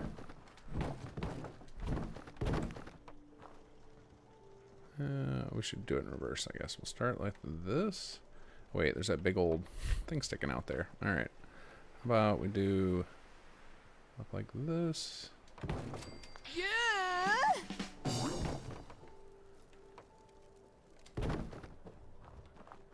Oh yeah, no chance in hell of them pathing up there.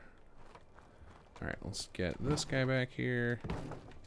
We'll give that some support structures in a moment. Alright, still going to be highly unlikely that anybody paths, but... Hey, look at... Made me a liar. Lily just immediately like, yep, I want to walk up there. Alright, let's see. How do we do... Was it surface nap? There we go. Give this thing some supports. Pretend we're immersive. Alright. Pay no attention to the icons coming through the floor. It's just your imagination. There we go. Alright, we got a chance of some pathing happening up here. Alright, let's build... I mean, it seems like it would be smart to build a structure up here, but I'm not going to do that. Instead, I'm going to turn on Surface Nap again. See if I can remember how to control the placement of this on controller. Alright, seems this is probably better to go this way. I can probably get a few more up here. Alright. And that should be... Oh, we need to lower that guy. Let's do... Gotta love place everywhere. I can't quite put my finger on it, but there's Alright. something about So once that finishes building, assuming I have enough materials... Oof. Oop. I gotta nudge that down a little bit longer. If we got enough material... Oh, I bet if I refresh this, the thing will go in the right spot. So let's do... Activate. Oh, it's still busy. Activate. Good. Fresh plot. Should scoot the ASAM. Perfect. Get the construction going again. Here we go. Rick Hensley, hi, I'm using a fat man to fight the gunners at the settlement where you meet Aiden. It's silly. Yeah, that would be silly. The fat man is, although they deserve it. The gunners deserve taking a fat man to the chin once in a while. Morgan Taylor, you got 90 of us goobers watching you talk and sort loot. We enjoy it too. Yeah, it is an addiction. I guess this game would have fallen flat if we didn't all enjoy the nonstop looting. Because there's a lot of it in this game. All right, how's my adrenaline? Does that just keep going up forever? Is there a cap? There's got to be a cap on it, right? Damage 50%. 15% refresh, -1. Oh, the strength kind of blows. I wonder how punishing it gets on the old on the lack of sleep thing.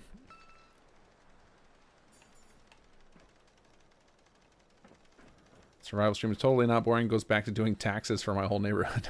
That sounds pretty damn boring. I guess it's one of those like what would you call it? Like Zen things. Like there's certain activities. Oh, look at that! They can path right up. Good job, dog meat. You proved me wrong. Or certain activities, even though they're kind of like bland or just kind of chill and relaxing, it's like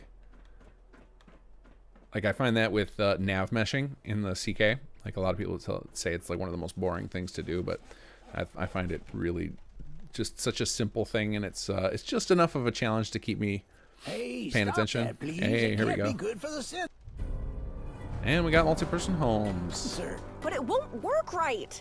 That's no reason to go beating the living daylights out of it. Well, how do I make it do what I want? I wish I could tell you, but I really don't know. Then you don't know that kicking it won't work. Paul, Oh, thank goodness Fair, you're here. fair logic. Maybe you can talk some sense into the young lady. is something wrong? It's this sensor thing. I want to build a store, you know, somewhere I could sell stuff, but it won't work. A store? I don't think the sensors can build those. Can they? Ooh. A little crack in knuckles. Feeling better now. I don't see why not. You know who would know? That ASAM fella. Maybe you should go find him. Ask him what else these sensor flibbity gibbets can do. Somebody, old Paul, somebody put out a tweet and they tagged the Sim Settlements account on it, saying like, I got a mod idea, just give me credit if you do it. And it was something about ghosts, and I was like, how funny would it be if we did like a off the wall I wouldn't put it in the mod for serious, but it would be a funny like April Fool's type addition to the mod of old Paul coming back to haunt you, and he just kind of follows around and says stuff like "Flibbity Gibbet." That would be pretty I'll go see entertaining. him immediately. Ghost companion, old well, Paul. That's great. In the meantime, I'll get the new arrivals settled, and hopefully prevent more property damage. Good luck. What are you up to? There we go. Another quest ASAMs or complete. something? Let's get some more places for people to sleep. Casting a line. Here we go. All right, let's see what our situation is here. So we've got all needs met except defense, which is exactly what I expected at this point. Here, let's look at the report view. I think it's L. Here we go. Let's give this a second to update. Let's see what our daily expenses are now. So right now we're consuming only 12 cloth, and we have there's actually another report we can look at. Let me see. Let me go set up my hotkeys. There's another report that I added. I think we can access from here. I know you can do it from HQ, where you can see like how many days your current setup will last you. So let's go here. Let's see, resource panel. I think we want, let's see, detail level, amount of resources. No, we want this one. We want to go to change this to K. Okay, let's cycle this. Okay, so we've got our local plus caravan, which is just this. We got our daily change, days remaining. Here we go. So this, I think that's correct. So yeah, we have 14 days left of, let me do the math on that, make sure that's correct. So 177 divided by 12, that would be at least 10 to get to 120. 57 divided by 12, 48 divided by 12 would be 414. Yeah, that checks out. So we have 14 days left on our thing, so plenty of time with this. So this settlement will be quite stable. We can leave it like this for a long time. I want to check out what our happiness will be. What's it trending toward? As long as it's up, I'm okay, or neutral. So we'll go to our needs report. Go on down to happiness. Trending towards 67, so we're actually doing fantastic. Recent events. So something we have gave us a little boost to happiness temporarily. Because we did the raider quest. So whenever you get a settlement attacking and you help it, you get a temporary boost to happiness. And if you fail it or ignore it, you get a massive penalty. So we're trending towards 67, which is awesome. So this settlement's doing fantastic for our little starter guy. All right, let's go over to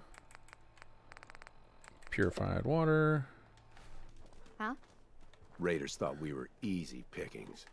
And then we need showed 'em to different. dump off all this stuff. All right, we still got too much stuff. What else do we got? What are we carrying here? Oh, 10 pipe pistols, that's why. Bye-bye. Yeah, I'm not going to use a security baton. I can barely survive with a gun. Not happening with the getting into melee range.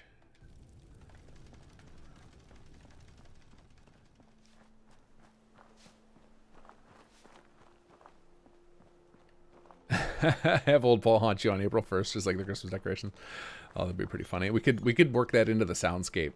Like take a couple of his sound files and give them like kind of a ghostly ethereal thing and have them happen only on like Halloween or April Fool's Day in game. That'd be pretty funny.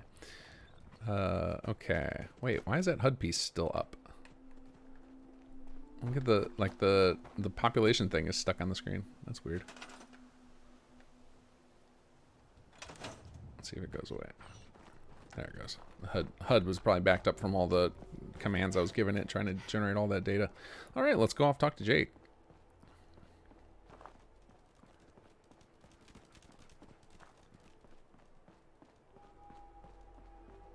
Oh, yep, Darren Lawson, you got to me. You got to the idea before me. Just have his voice pop into the soundscape would be pretty funny. People will be freaking out, wondering where he is. It'd be a little sad for, I think, for some folks. It'd be too sad to have that happening. Oh, random shovel. I saw a body over here and realized I didn't come loot this area fully. Thought I saw a pipe pistol. Oh, I guess I just didn't raid any of the... I didn't leave them naked. Gotta leave the Deathclaw there for the Thompsons. Just a floating drifter outfit. Uh-oh. So I was playing around with... I may have broken up something. So I think last... I don't know if it was last episode or in my last playthrough I talked about how the crate here... Oh, we haven't gotten the crate yet. I was like, that's right. We haven't even gotten that far in this playthrough. So I was tinkering for the next patch with making sure this crate here actually disappears. You know, like I think at the start of Quest 7, so that NPCs aren't tripping on it all the time. Uh-oh, more radio. And I thought I broke something, but realized I haven't even gotten that far in this quest yet. This is still a real early game. Old Paul is reincarnated as a unique dog. Oh, hey there. Didn't expect to be seeing you again. Is something up? It's not the ASAMs, is it? Old Paul replaced the mysterious stranger. That'd be pretty funny. You have to put him in the trench coat and everything, so that, and like make it don't make it completely obvious. It'll just be one of those things. Occasionally, people are like, wait, what was that? That's why I'm here. So it is the sensors that bring you here. Look, I'll tell you the same thing I told the others. I know it may seem confusing. Erica, I love your animatic. Are you planning on? Is that going to be? Is that something you were just experimenting with that you're not going to finish, and so you thought you'd release it, or are you working on that as an actual full thing? Because I know something else you're working on, and I think you posted publicly about it because you asked me for some sound files. But the animatic was a nice surprise. I didn't even think about the fact that you guys had both voice actors do steamed ham, so we could put the whole thing together. That was awesome.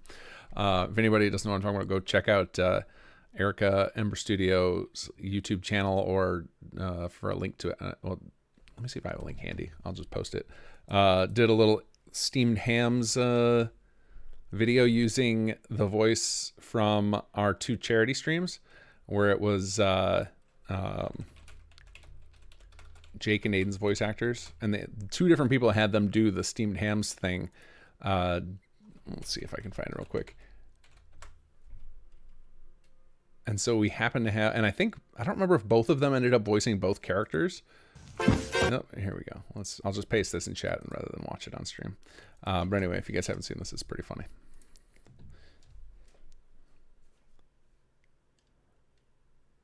What else do you have? What else? Are you saying the sensors aren't enough for you? Huh. Well, that's a first. Most people complain ASAMs are too complicated. No one's ever asked for more. I'm starting to get the feeling you're not exactly like most people, are you? All right, darling, consider me curious. What's your story? Like for starters, that Pip-Boy on your wrist. I bet there's a tale behind that. You're nosy. We already did the angry playthrough, even though this would have been more appropriate since we're hardcore with our bear claw, our bear incident history. Why are you asking about my Pip-Boy? It's not every day someone trips over a Pip-Boy. Heck, it took me years to find mine. So where'd you get yours? Drop it. What do you know about Vault-Tec? Vault-Tec? I suppose I know a little bit about them. But considering that Pip-Boy you got there, you may know a lot more than I do. Where'd you even find one in such crazy good condition? Looks as if it's fresh out of vault. Wait, that's not where you're from, is it? A vault? Not really, no. They had us cryogenically frozen in these pods. But something malfunctioned. I woke up at one point. Some people killed my husband and kidnapped my son. I'm trying to find him. Oh, I'm so sorry. I know what that's... Well, I know something like that ain't easy. You might be surprised how common that kind of thing is out here. I mean, not the frozen in a vault part, but... I'm sorry, I'm rambling. I don't mean to pick at fresh wounds. But what you said about being frozen... Peckish in the middle of the Are conversation. you telling me you're pre-war? Before the bombs? That's right. I was in cryosleep until recently. Whoa. That's... Well, that's amazing. You really aren't like most people. Then, if you don't mind my asking, Why is a vault dweller from the past bothering with settlements and ASAMs? Blood and money, of course. I just want my son back. And I suppose you think building settlements will provide you with the resources for that. Why spend time scavenging when others can help provide what you need, right? Well, guess that explains why you're so serious about this settlement stuff.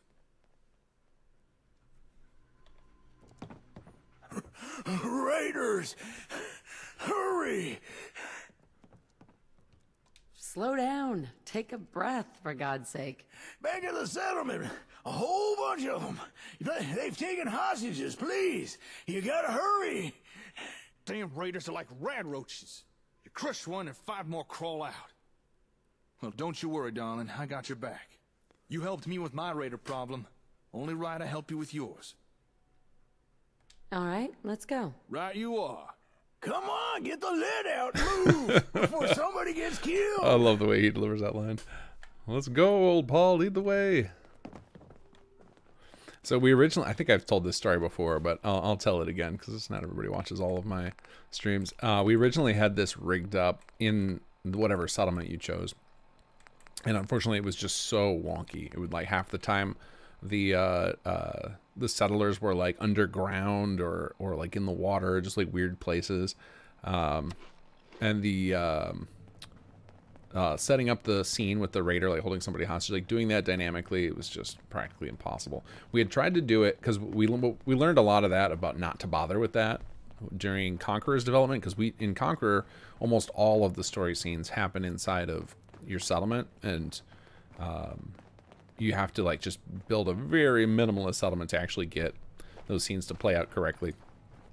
And so we learned our lesson in SS2, and very few scenes play out in your settlements, just because it was so disappointing to watch Let's Plays of Conqueror and see like the scenes that were supposed to be like important moments just get completely botched because the settlers their pathing was blocked, or the camera would get caught on something. It was so awkward. So we came up with this idea of sticking it out kind of in this region, figuring that most people will do this. Oh my god, my stream is so far behind. I just looked over at the preview and it's still way back at, I'm like middle of talking to the stranger before Paul's here, and I'm like, man, I'm like 6 minutes ahead of you guys.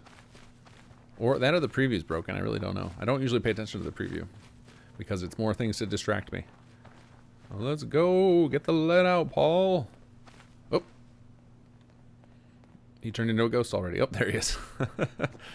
Speak with the raiders. All right, let's go.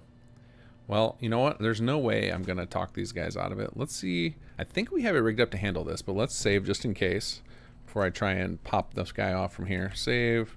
And we're actually getting close to switching gears here. Day 2 pre-raiders. I think after this quest we will switch over to chat mode. Well, let's see if I can pop this guy off. How close can I get before it goes? No, don't detect me. Don't detect me. Problem is, if you don't kill him in one shot, then they instant kill that settler. Yeah, we'll just go bribe him. Hey, buddy. Hold it. Take one step closer and I shoot. Easy. I just want to talk. Talk? Talk! I'm here to do more than talk. Look, I'm sure we can work this out. No one has to die. You wasted a whole bunch of us at Concord, so now you're gonna watch some of your people die. Could 100 caps change your mind? 100 caps? You trying to insult us? No deal. They die. Oh, man. Oh, no, and we died too. Whoops. This low charisma build. Getting wrecked. Alright, let's try that again. Good thing I saved. Didn't save anticipating death. I was just trying to save my settlers. Oh, it auto-loaded. Okay, awesome. Alright, we'll try the snipe round. My concern with the sniping is I just don't have a good enough weapon to pull it off. Yeah, see, they got him anyway. That's it. I'm out of here.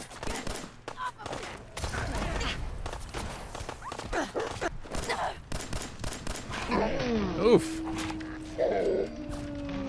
I am squishy. Yeah, I don't have a good enough weapon to pull off the snipe from here. I'm rocking a 10mm and a double barrel. All right then. All right, let's see. What are our options here? Maybe I can, if I'm gonna lose that settler anyway, maybe I can pop off 3 of the raiders with a grenade, with a well-placed grenade here. Nope, not well-placed enough. How about that? Oh, did I kill any settlers? I hope not. We'll just pretend I didn't. I see some of them are alive. And this guy's just stuck. He didn't know how to handle that move. I don't think any of the settlers died. I think there were 5. Well, the one died, the scripted one. Wait, what's going on? Oh, dog meat. Okay, we'll reload. I must have aggroed them with that grenade. Dog meat.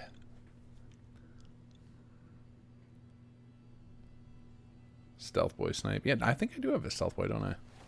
Can sneak up behind and pop that guy off. Didn't I keep a stealth boy, or was that last playthrough? Lost track. No, that was last playthrough. Okay, what if I can sneak up right behind him this way? Go the long way around. Oh, calm down, dog meat. You'll get to murder somebody in a minute.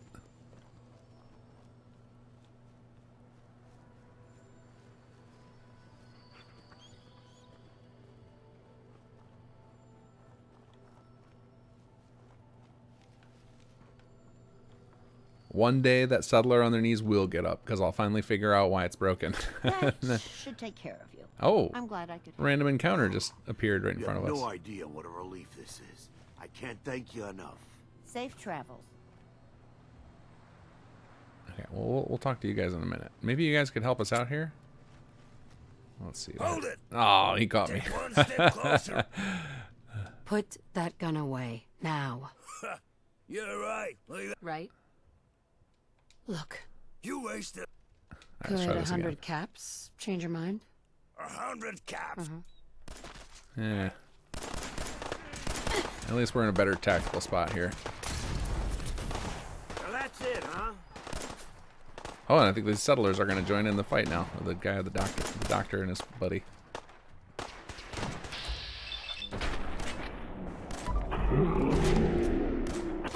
There we go. Whoa. Uh-oh. Yeah, let's not fight in the open. That's really dumb. Nice work, doggo. Alright. Who's still alive? Who's still alive? Is that it? Find him. Get some, motherfucker. Oh, no, there's another one. Where is he, though? Oh, there were 5. Means I did pop one off. No wonder they were mad at me. Excuse me. The doc's the best, isn't she? Where is the doctor? Let's talk to her. Come here. Come here. What do you got to sell me? Or what can you take off of me? You up if you need it. I just want to sell you all this junk I got. And then we'll talk to... Actually, I need some supplies. How much? Actually, I should check how much it costs. I can at least do the...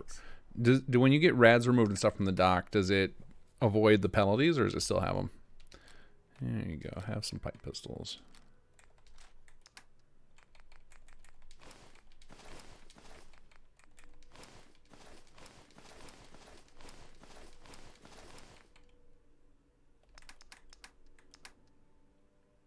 I guess. Oh man, those are expensive.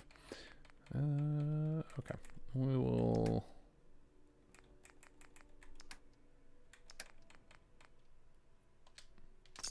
All right, let's see. Any doctors around these days? Removes the rads and the debuffs. Okay. Cure me. Patch me up, Doc. Tell me your symptoms. Cure rads 40 counts. Feeling Sure. sick. I think it's radiation. We'll clean you up. Don't worry. I guess that's pretty important that they don't have the penalties for that, because they make the docks pretty useless. And that's that. Anything else bothering you? No, I can take care of my health, No, thanks. we're done. Off you go, then. Alright, and now let's do some purified water, which we're running low on. Properly hydrated. There we go. Alright, here he is. Damn. That could have gone better. At least it's over now. Say, before we came here, I wanted to ask you something. This maybe isn't the most appropriate time or venue for a chit-chat, but have you got a minute? Hello, Sir Rick. A nightingale jumps down. We have, like, that's one of the points. The nightingales wander between a bunch of different locations. I think there's 3 of them that wander, and so one of them does go by Drumlin, I'm pretty sure. Why? What's this all about? Well, this may seem abrupt, but the Commonwealth. By now, I'm sure you've experienced enough to form an opinion about it, so tell me, what do you think of it all?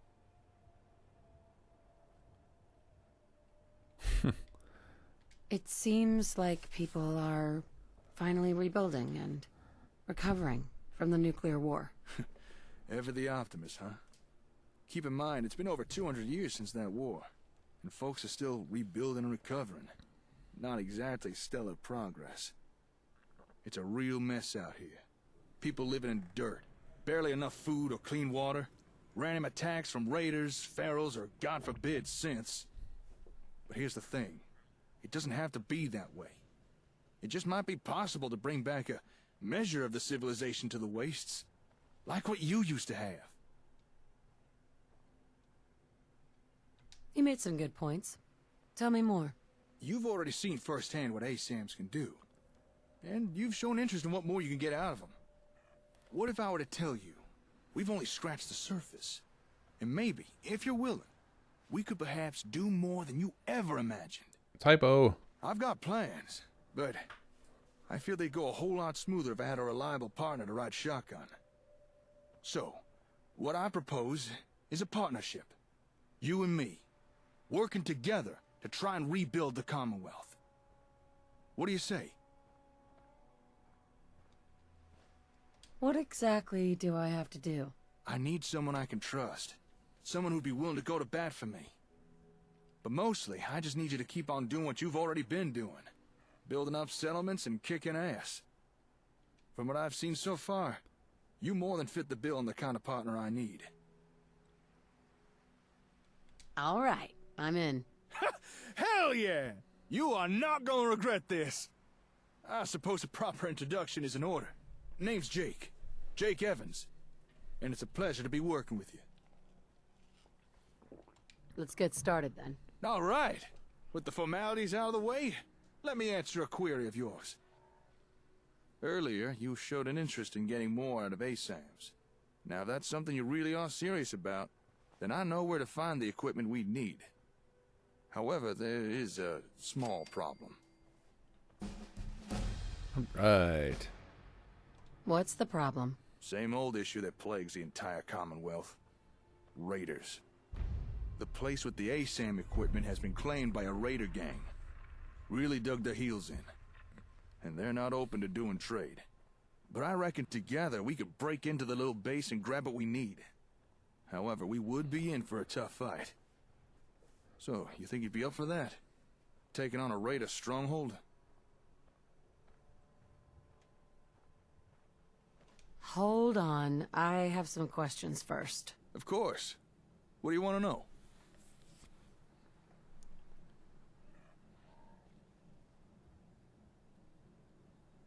What exactly are we looking for? Well, I'm not entirely certain. That's not exactly a reassuring answer, is it? For a while now, I've been looking for this particular piece of tech. I don't know what it's called, but I think I know what it's meant to do. And if we get it, it should help us do more with the ASAMs. Tell me more. All right, how do I explain this? Okay, so right now, we got ASAMs, right? And for the most part, they work just fine. However, for them to function even better, they need to be connected to another machine. Some kind of computer, I think. And without this computer, we can't unlock the ASAM's higher functions. So that's what we're looking for, this computer thing. If we can find it, I think we can make the sensors do a lot more. Any idea how many raiders we're talking about? I'm not too sure of exact numbers. A handful at least. 10, maybe 20. So, best we be prepared. Nothing else. All right then. So, think you could tackle some mean old raiders on their home turf? Don't worry. I'll help you deal with these raiders. Well, all right. Now, this equipment we're after was delivered from Concord Hardware to an old Air Force satellite station called Olivia. So that's where we'll be heading. But before we go there, might want to make a pit stop or two. There's a small trading post not far from here, Drumlin Diner. Might be worth stopping by, gear up on supplies. Also, I've got a small cache of gear hidden nearby Olivia. It's probably still there. Would be useful for our little venture. I'll mark your Pip-Boy with our points of interest, but it's up to you what we do. I'm handing over the reins. Let's roll. All right, so this is the point where we're going to actually just wander Jake back to our base and keep him as a temporary companion. Because we're going to shift over to chat mode. So I'm going to save the game back in our settlement, kind of leave the game running in the background, hang out with you guys. So if you got any questions, you want me to show you something in SS2, we can demonstrate things, whatnot. I do have a late game save available that we can pop into easily. Yeah, just hang out for like an hour, maybe a little bit longer. We'll see how I'm feeling. Tomorrow morning I get to take my my 3-year-old to the dentist, so that's exciting.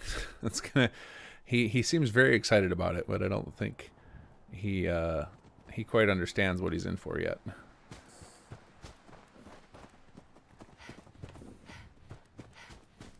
All right, let's see. Oh, I just noticed my AP is like capped off. That must be one of my status effects.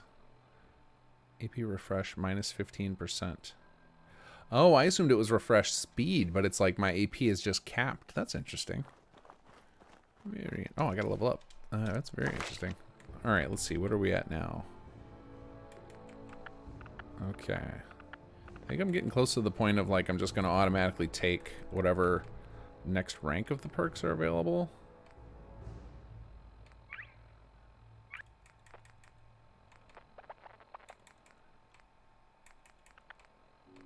Man, I love me some bloody mess. Always tempting.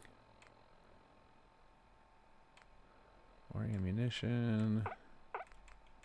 Yeah, I guess I can take sneak. Works for me. All right.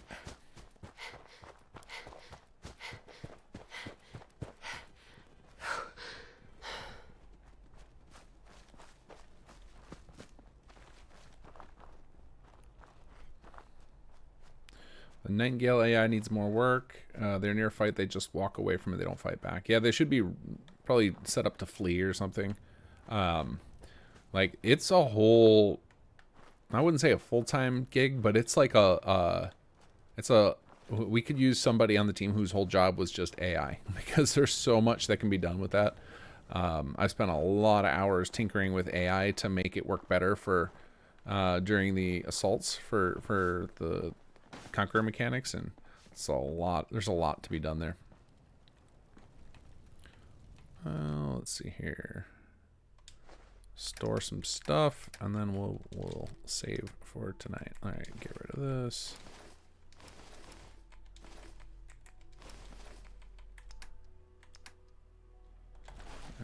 Fill up. Oh, you know what? I just probably had some bottles that I just put away again. I gotta remember to fill up water first before we do that. Let's see. Any empty bottles? I guess I didn't have any. Well, that's a bummer. Really starting to run short on water now. Hope you ain't one of them synths here to spy on me. All right, let's do our end of session save before I forget. Save LPHC day 2 end of session. All right, and then we actually have some nice weather here, so we'll just set our time scale. 0.1 TFC. Up and away, and we'll watch our settlers do their lounging around. All right, folks, that was a good session. A lot more looting and killing than I expected. A lot less settlement gameplay, but we got ourselves in a good position there. We got probably another another 13 days of supplies we need to survive without having our settlement get choked. Our happiness is on the upswing. Oh, I see a disease has happened. You can see our little settler there by the car on the left side doing the animations. So it has begun, the disease cure cycle. So we're gonna have to take care of that at some point. I mean, it really does. We can actually, at this phase, like this early in the game, we can actually ignore it because we don't have. So I made a change that's coming to the next patch that I'm using because I'm in the beta of it right now, where the diseases, their levels that they can go up to are capped by a percentage of your total population across all your settlements. So if you stay really small, you can actually keep the diseases down to like the ones that won't really impact you, because the diseases don't start getting nasty until they're level 3 diseases, which are the ones that will start incapacitating your settlers in hardcore mode, where they won't be able to work, so their plots will shut down, and that's where the disease system can get really unwieldy if you're not prepared for it. And since I'm playing this build, it's going to be really more of a nuisance. Like, it's going to occasionally knock my food down. You know, like if old Paul or Lily get a sickness that reduces their endurance, then that will make them less effective. But for the most part, it's mostly just like we've tuned it down so low now, the disease system, that it's more of like a flavor thing in the early game, which I think is kind of where it needs to be.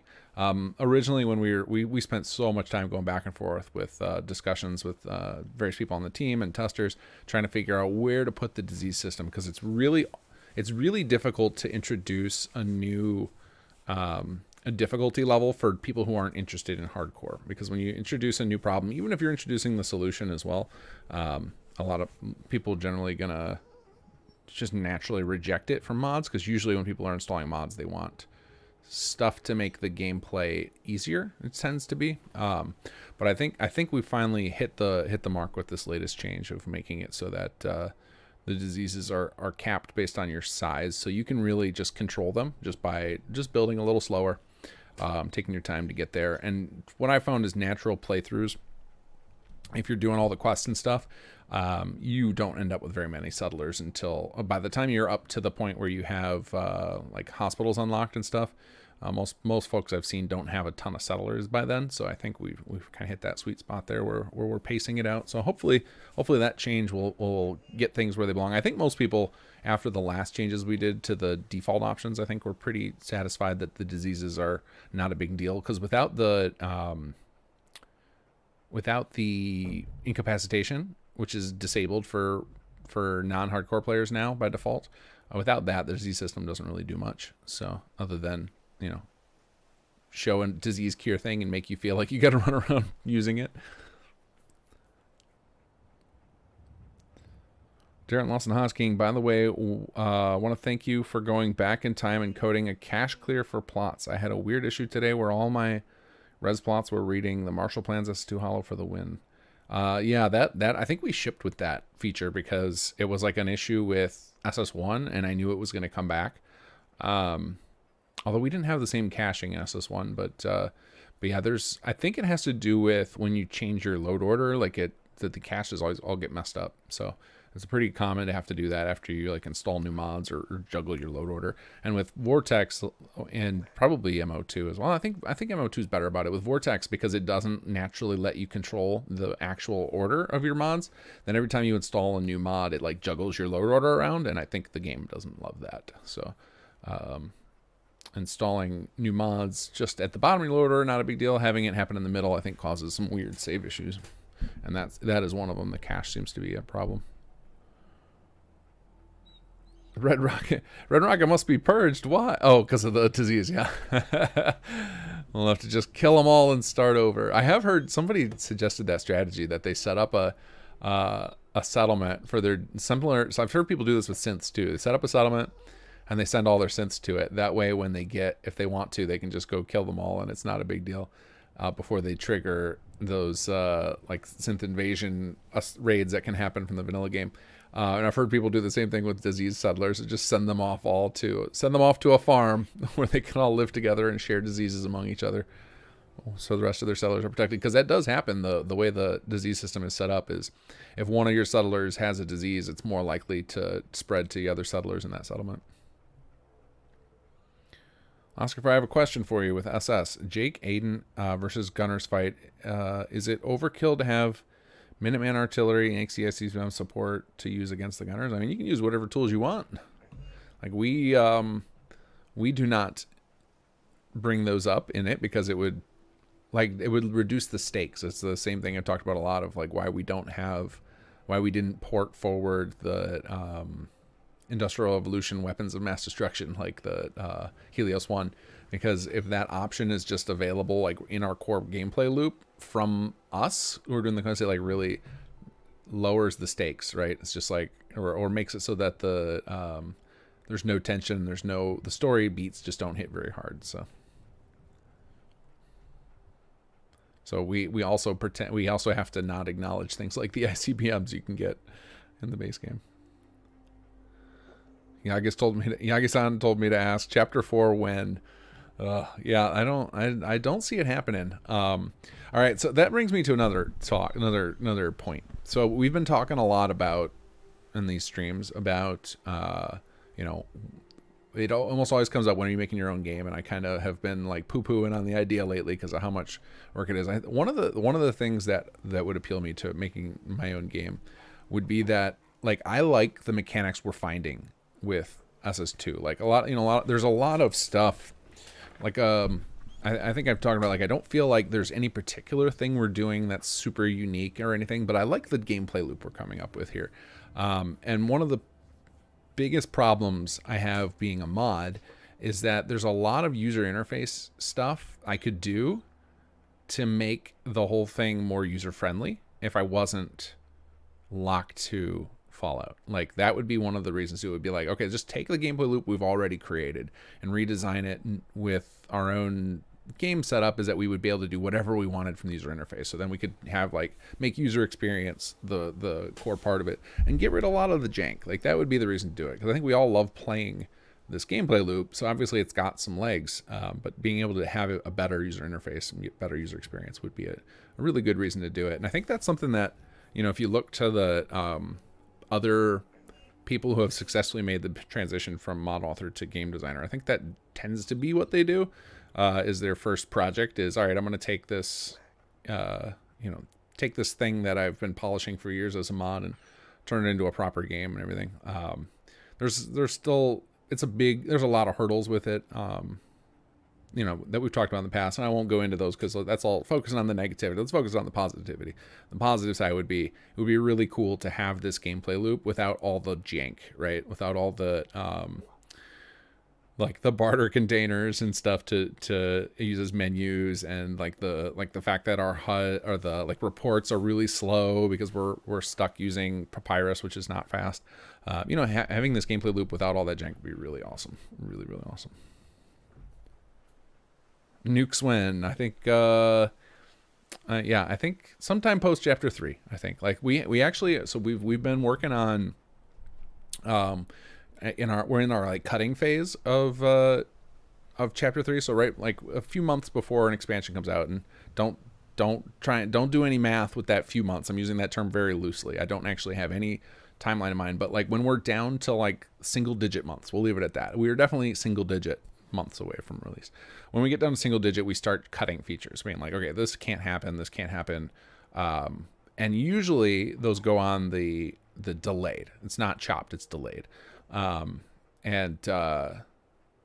We've been, and this has nothing to do necessarily with nukes, other than we have a surprising amount of content that will be delayed from chapter 3 that is going to happen, like even quest content, where we'll have like post chapter 3's release, we'll have probably several big patches adding like additional quests or content, which I'm really excited about.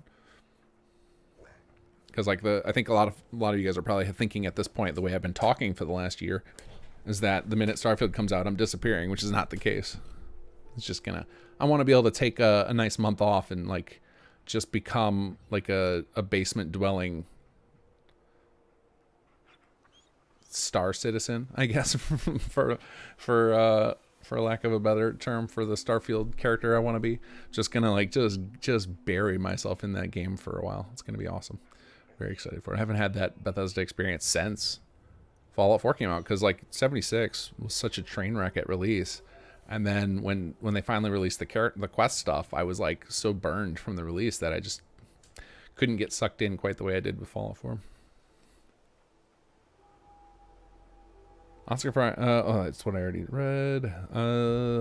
Saito 404, after playing with HQ again, I think that if you have the supply agreement requirement setting turned off, you should get all the scrap logistics too, because HQ is connected to everything. You can turn that setting off. So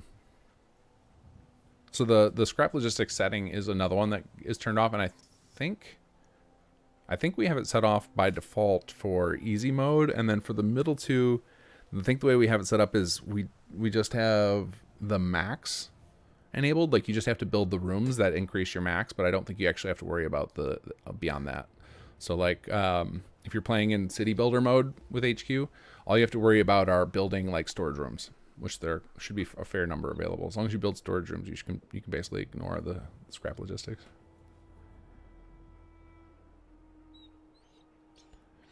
Yeah, I actually think Mod Hunter, I think the Fallout does have, its amount of jank, but I think their user interface for what they do is pretty good. Like, I have no problem with the HUD or the barter system, or like I was complimenting earlier, the quick loot system I think is great. Like, I think for the base game of Fallout 4, I think the interface is totally good. It's just when we're trying to get into this more complex stuff where we need more menus and more data to display, that things kind of fall apart. Like, I would kill to have a proper map for you guys to show like more information, not just right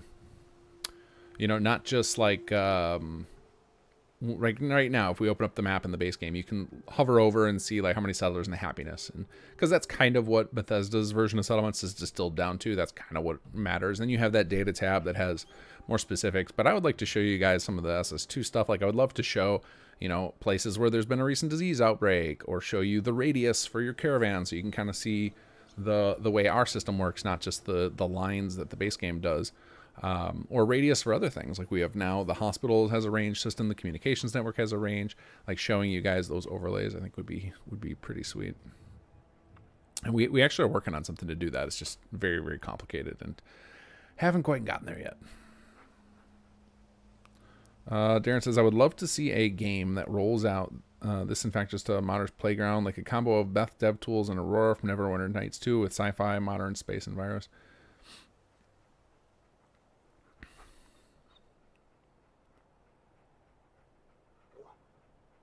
Yeah, it'll be. I'm very curious about the mod tools that come out of Starfield. There's a few like few things missing from Fallout 4 that keep me from wanting to stick around here and just make this like my dream project forever. Is my lack of interface options is one of them. The stability of the game is another. But I'm concerned that while it's very likely Starfield will open up modding options, probably, like, I think the outside of the interface stuff, I think the other big thing they lack is the ability to inject new events, and this is why we don't get a lot of new creature mods that aren't just reskins, because you can't. There's not a really good way to inject like new behavior graphs is kind of what we call them, and they're basically the way that NPCs in the game react to things, and with those you can have like custom animations and such, and we don't lack. And I could imagine them introducing that. I could imagine them introducing a more injectable UI system, but I don't know how much they can do about the stability, and adding in an entire universe to track with major planets. Like, it feels like they're going to have to sacrifice some of what we love about the Bethesda game with Starfield, and that the persistence, like, they feel like the world kind of remembers like everything you've killed and all the things you've looted. I know it has the cell resets, but you can actually you could use a mod to turn that off. I'm curious how much of that they're gonna have to sacrifice just to maintain stability, because like, how in the hell are they gonna maintain 1,000 planets when the game engine currently can barely maintain what is the game world? Was it like 12 or 4 kilometers across in each direction, something like that?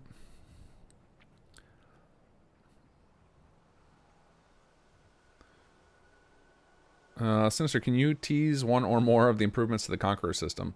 Let me think. What are some? So I think the biggest change to the Conqueror system, and And I think this is an improvement, is going to be the making it feel more at home for a non-evil playthrough. I think the way we built out Conqueror's gameplay mechanics was all built around the fact that you were playing as a raider in our story, and we kind of like, that was what we assumed most people would want to do. And it wasn't until about maybe a couple months after release, we introduced the Liberator idea, which was kind of supposed to be the good guy side. But because we didn't have the quests for it, and we didn't really focus on it, the gameplay mechanics, even when you were playing a Liberator, didn't feel right.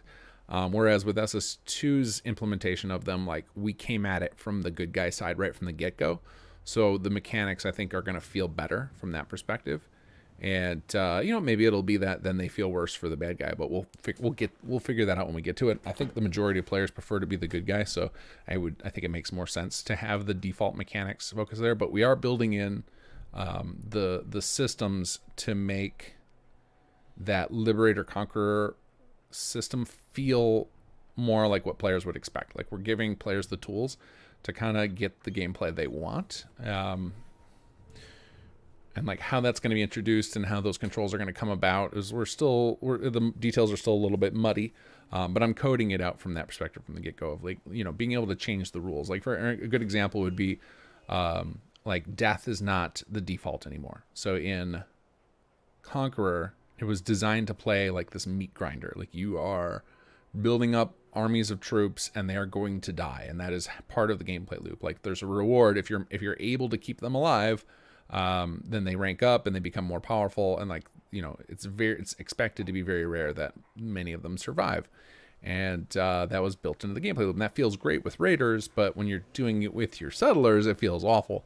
And so, like, now this switch over to, instead of dying, they take an injury. I think that feels a lot better, feels a lot more natural, and then you don't have to worry about your favorite people dying in combat. And so I think that's a big improvement. So it'll make it a lot easier to build up a big army, which is something that I think was a big challenge in Conqueror.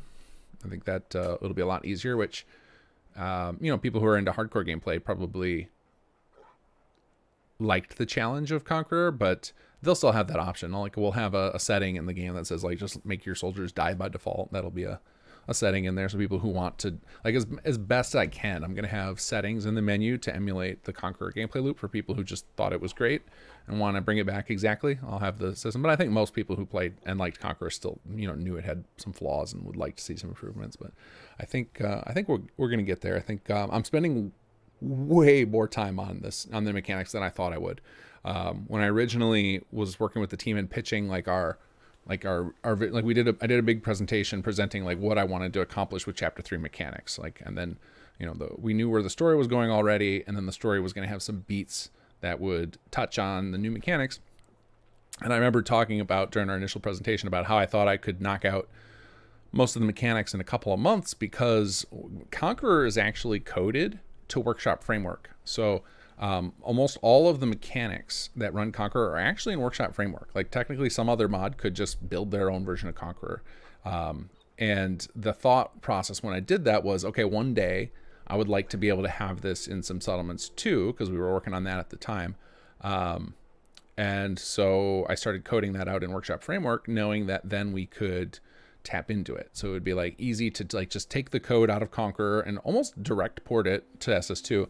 But instead I decided to okay, let's give the Conqueror mechanics the same treatment we did with plots between SS1 and SS2, where just like really deep dived into how it feels to play them.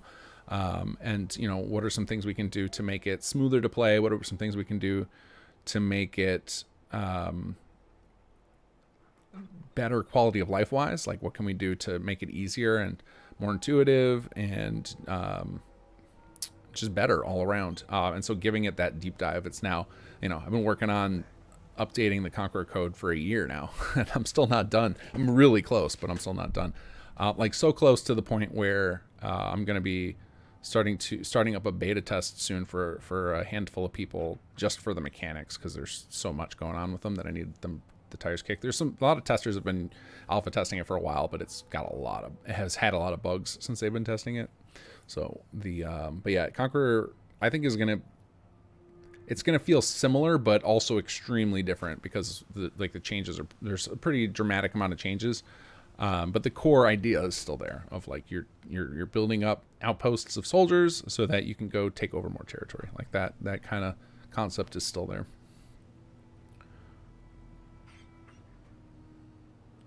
Saddle 404 on City Builder mode, I have the setting turned off, and I have only 1,500 scrap from the story stages settlement, and increases only when I do another agreement.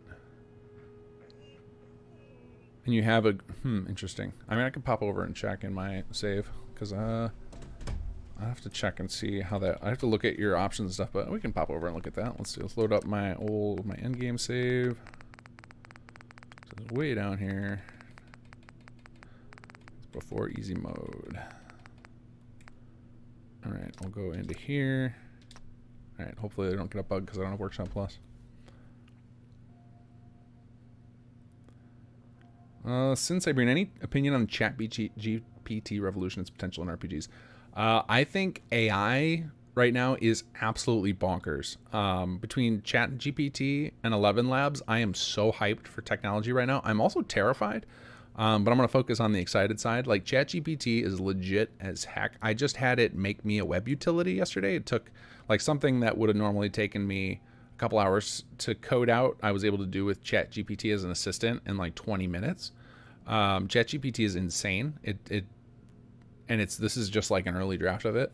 From what I understand, ChatGPT is actually...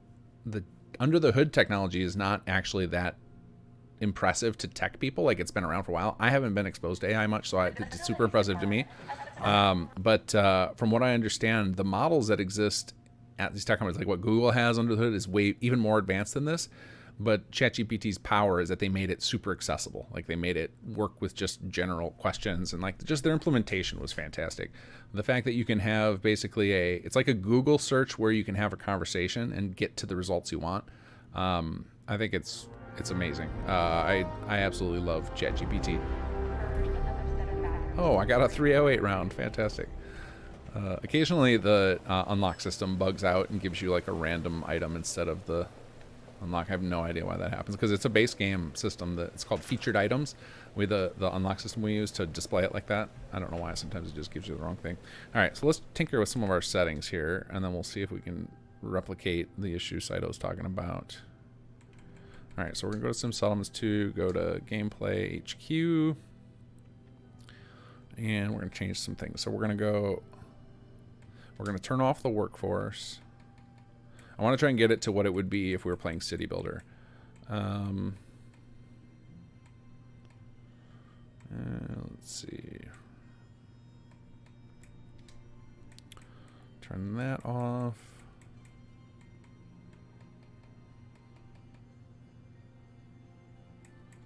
I think this is how it is. So it should be, this looks correct. So we have spending limited by workforce is off, limited by HQ is on. So now let's exit out, and we'll give it a minute to recalculate. It takes a minute to recalculate the resources. Let it do its thing. Oh, all the unlocks triggering. Oh man. I guess we are late in the game installing these add-ons.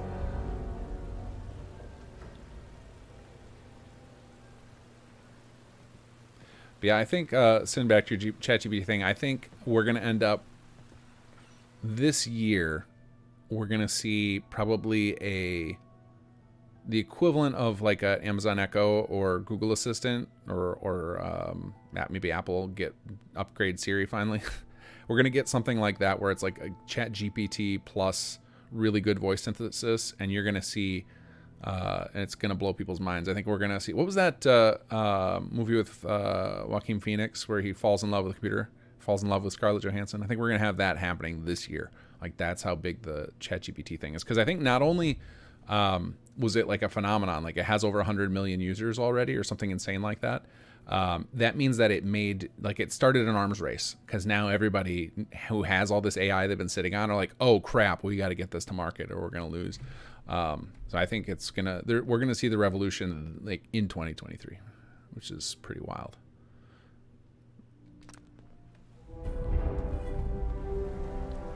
All right, that should be enough time so we can pop in. Now, I don't know if I have enough projects to actually show the scrap list, just if it's working or see if it's bugged. Oh yeah, here we go. So yeah, so we have our 1500, which is, we need to change to, I guess I could switch to simple. Let's see here.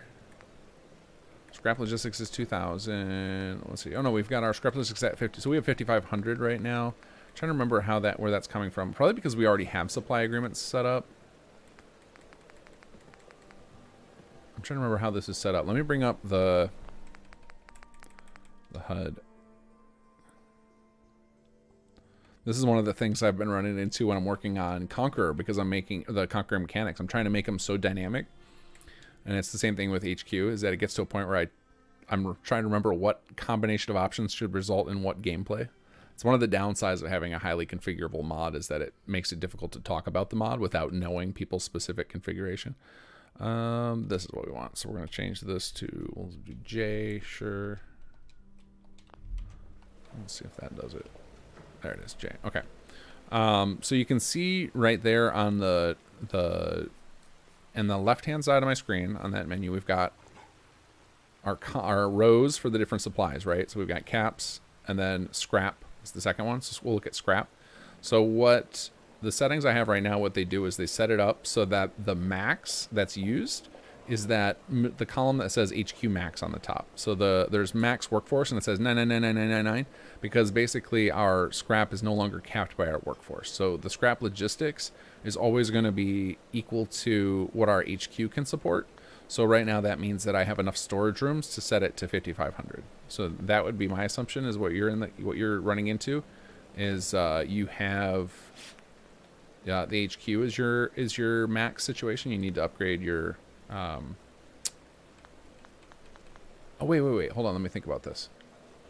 I'm getting this wrong. I think I know what you're talking about. Yeah, so that's what it worked. Okay, this is where I'm getting wrong. So the HQ max for caps is done by the Treasury Vault. The HQ max for the for food is done by cafeterias. HQ max for water is done by water treatment. Power is done by power distribution. Scrap is controlled by supply agreements. You're right. That is not done by storage rooms. Storage rooms we have, but they're actually used for max logistics team members as opposed to max scrap, because we wanted to make sure, and the reason that the whole system was set up like this is we wanted to make sure that the logistics department had lots to do. And when we first launched, like their primary job was going to be maintaining relationships with the settlements, and so we needed some way to give players control over that, and so it was the supply agreements was how we came up with to do that. So that might be one of those things I changed just to make it consistent, right? Because it's like, even there, I couldn't remember that, and I built the damn thing. So just to make it consistent, I might eliminate that. The supply agreement being the thing that increases your HQ max, and change it to the storage rooms. I think that would make the mechanics easier to talk about and easier to understand. Like, I think that's probably a worthy change, even though it ruins a mechanic in a sense, because like when I said, one of the reasons some of the mechanics are awkward because we want to make sure, like, overall, whenever I'm designing a system, the goal is to make sure that everything has a role, everything has a purpose, and so that you need, your best approach is a balanced gameplay, is to try and get a little bit of everything. But when that muddies, if it's muddying explanations, it's not worth it. And like, in that case, I should come up with something better for logistics to do if that's the case. Like, if their whole reason for existence is a mechanic that's confusing, that's not a good reason for them to exist. So I need to give them different things to exist. So actually, I'm going to put that on my notes. I think that will make this a lot easier to explain. If there's just a straight up, it's just rooms. HQ max, all that is just building particular rooms. I think that would make this whole system a lot clearer. And it would solve that problem for you. So then by default, folks wouldn't need to worry about supply agreements, which, while I like their idea, I think it's not intuitive that those would increase your max logistics. I'll put that on my notes. Change. I should look into changing, because I need to make sure, I gotta make sure there's not some other balance problem this would cause. Logistics max to be tied to storage rooms instead of supply agreements. All right, there we go. Oh, that water is so nice and peaceful. Oscar Fry, will SS2 Chapter 1, 2, 3 ever have a bad guy option? Not exactly. We have a few. There's I don't want to give away story moments and stuff, so I'm not going to talk much about this. I'll just say that there are going to be some. There's going to be some things that will allow you to kind of RP as a bad guy, but not within the story itself, I guess. Because it wouldn't make any sense. Like you're kind of, this is basically like the story of SS2 is kind of Jake's story, right? Like you are, you know, you're in the driver's seat. You choose, you know, you make some choices throughout it, and you know, you do your thing. But like really, the protagonist isn't speaking, and I think no matter what. Like one of the things like Bethesda tried to do with Fallout 4 is make it so that it's the player's story and not a character story. But I think one of the problems with that is when you combine that with the side questitis of a Bethesda game, is it's very hard to have like a meaningful story with like a consistent tone with a character when your character has to do all these little side things. And so like, you know, our solution to that was to give a character who's got a major quest and a thing that's pulling them along. And so, like, I don't think if you're doing Jake's Quest, it makes any sense to be a bad guy. So in the story itself, no. For some of the mechanics, yes and no. I don't want to dive into it more because I don't want to give away story stuff. So I'll just say that you will have some bad guy options. They just will be mechanical, not in the story. Morgan Taylor 44 is one of the few games I love playing evil characters. Have you had the chance to play through Conqueror's Story? If so, what did you think? Modern 42. How long to reintegrate Jammer into SS2? So funny thing with Jammer, we actually had Glenn, who does the voice for Jammer. So okay, you guys know the scene I played today in the with the Raiders? That was we have a alternate scene recorded where that's Jammer there, and it totally different dialogue lines, and there's like this big branching dialogue tree because when we were originally working on SS2, it was going to be an expansion for SS, so it was going to run into Conqueror. So eventually there would be a chance you were playing both. And that was going to be a moment where you were going to be forced to choose between Jake and Jammer. And we just didn't enable it because that's not how it played out. Like we ended up banking SS2. So now there's like a whole recorded dialogue and a scene built into SS2 for Jammer to be there, and it's just not enabled right now because it wouldn't make any sense. So yeah, if we do we port the Conqueror story, there will be some minor crossover because at some point you would have to choose between the stories since Aiden is a pivotal character in both stories. So you would never be able to do both. But we're not, you know, bringing the Conqueror story to SS2 it's a dream of mine. I hope to do it, but it's currently not in the pipeline. Chicho, I want to thank you for getting rid of the death mechanic in Chapter 3. Never leveled up anyone because of it. Yeah, I think that was pretty common. I think that's like, it was, you know, it was meant to be a rare thing of like getting like soldiers up to rank legendary. It was like an near impossible feat, so you'd be really proud of it. But yeah, I think it was Conqueror was very overtuned. It was very very brutal, and it was a lot like HQ. Like when I'm left in a vacuum to design mechanics, I tend to go pretty hardcore with it because you know, I balance it all out on spreadsheets, and then I spend most of my time just making things function. Like that takes so much of my time that I don't often get a lot of time to like make sure it's super fun and easy to use until later. So like then I get all your guys' feedback, and then I start playing it myself, and I find all the flaws, and then we kind of polish together. That's why I've always likened SS2 and Sim Settlements in general is kind of like to an early access game. Is like we're all kind of developing it together. I take your guys' feedback into consideration. I play it myself a lot, hear from the team, and we kind of slowly get to something that's fun.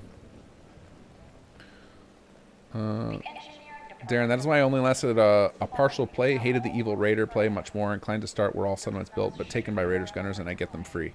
Yeah, that gameplay I definitely want to bring back too. For those of you guys who aren't familiar with what Darren's talking about, part of Conqueror, and this part will be returning, is that you could start up the game with all the settlements built with city plans. So you'd load into the vault, and you'd get a pop-up. I'm sorry, before you get to the vault, when you load up a new save, like say you're a brand new character, you finish building your character at the mirror, and then you'd get a pop-up, and it would it would be Conquer asking you if you want to use the pre-build system, and then you'd have all these options for choosing like what settlements get pre-built, or do you want it to be randomized, which city plans do you want to add in the pool, and do you want those to be randomized? And then you had another option, which was and that system, so if you just chose that, you'd start out the game after you exit the vault, and some number of settlements, whether it was random or you pre-chose, would have city plans already built when you woke up from the vault. So it would be like a whole new game. It was a semi-randomizer, right? There's 34 locations in the base game, plus DLCs that could have a random place, and the system did support mod added settlements too, so you could totally randomize a large chunk of your game world, which was really, really fun.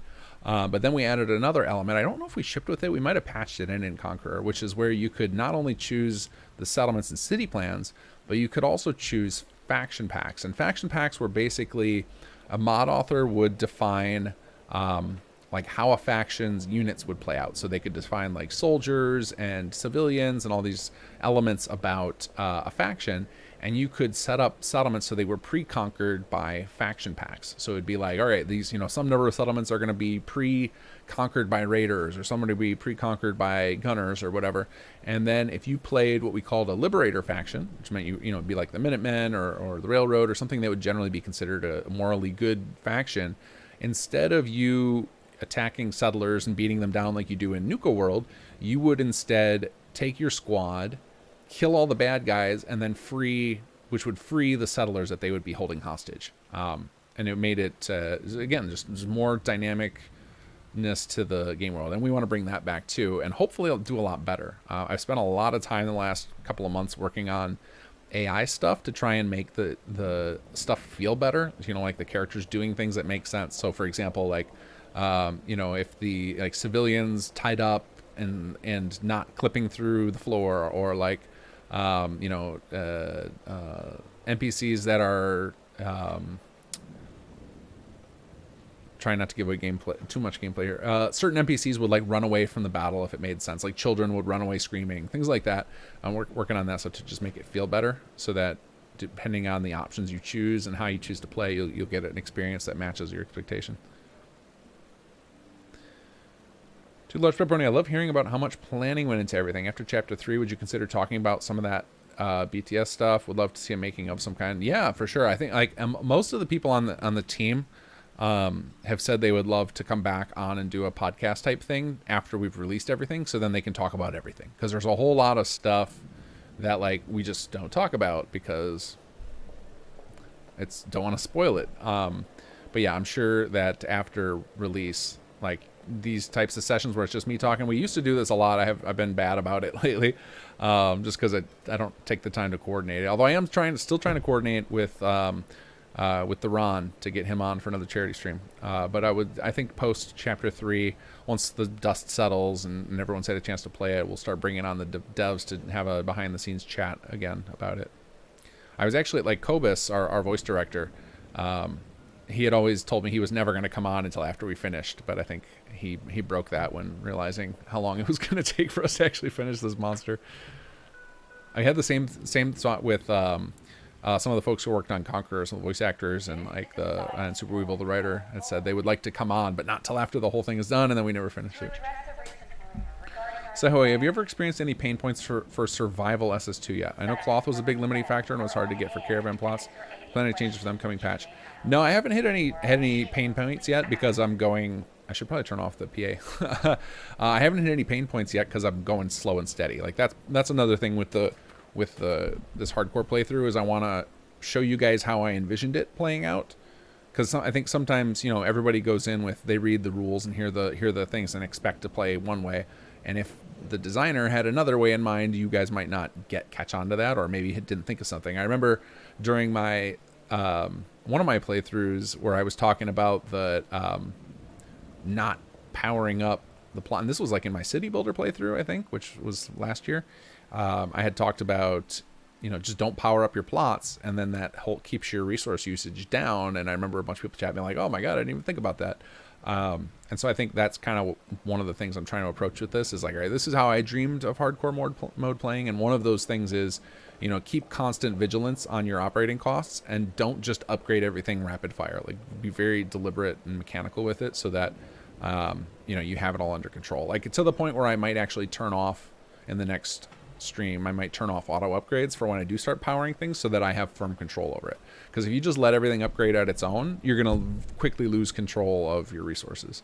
So like right now in that save at the end of it, I had 14 days worth of cloth saved up. So that's plenty of time to, you know, get to where I need to be to either collect more resources or, you know, if I turn on manual upgrades, I can, or just using power, I can slowly upgrade the plots I need to unlock organic materials and then make sure that my cloth needs are met. So it's, you know, it's just a different way of playing. I think ultimately any of these gameplay difficulty levels, you know, whether it be survival mode in the base game or the hardcore and some settlements, or, you know, adding in things like Horizon, or there's another mod that adds like an advanced disease system. Like all of those, all of their end result is that you have to play more slow. You have to be more methodical. So it's, you know, it's for immersion, but it also, you know, in order to win at it, you just got to slow way down.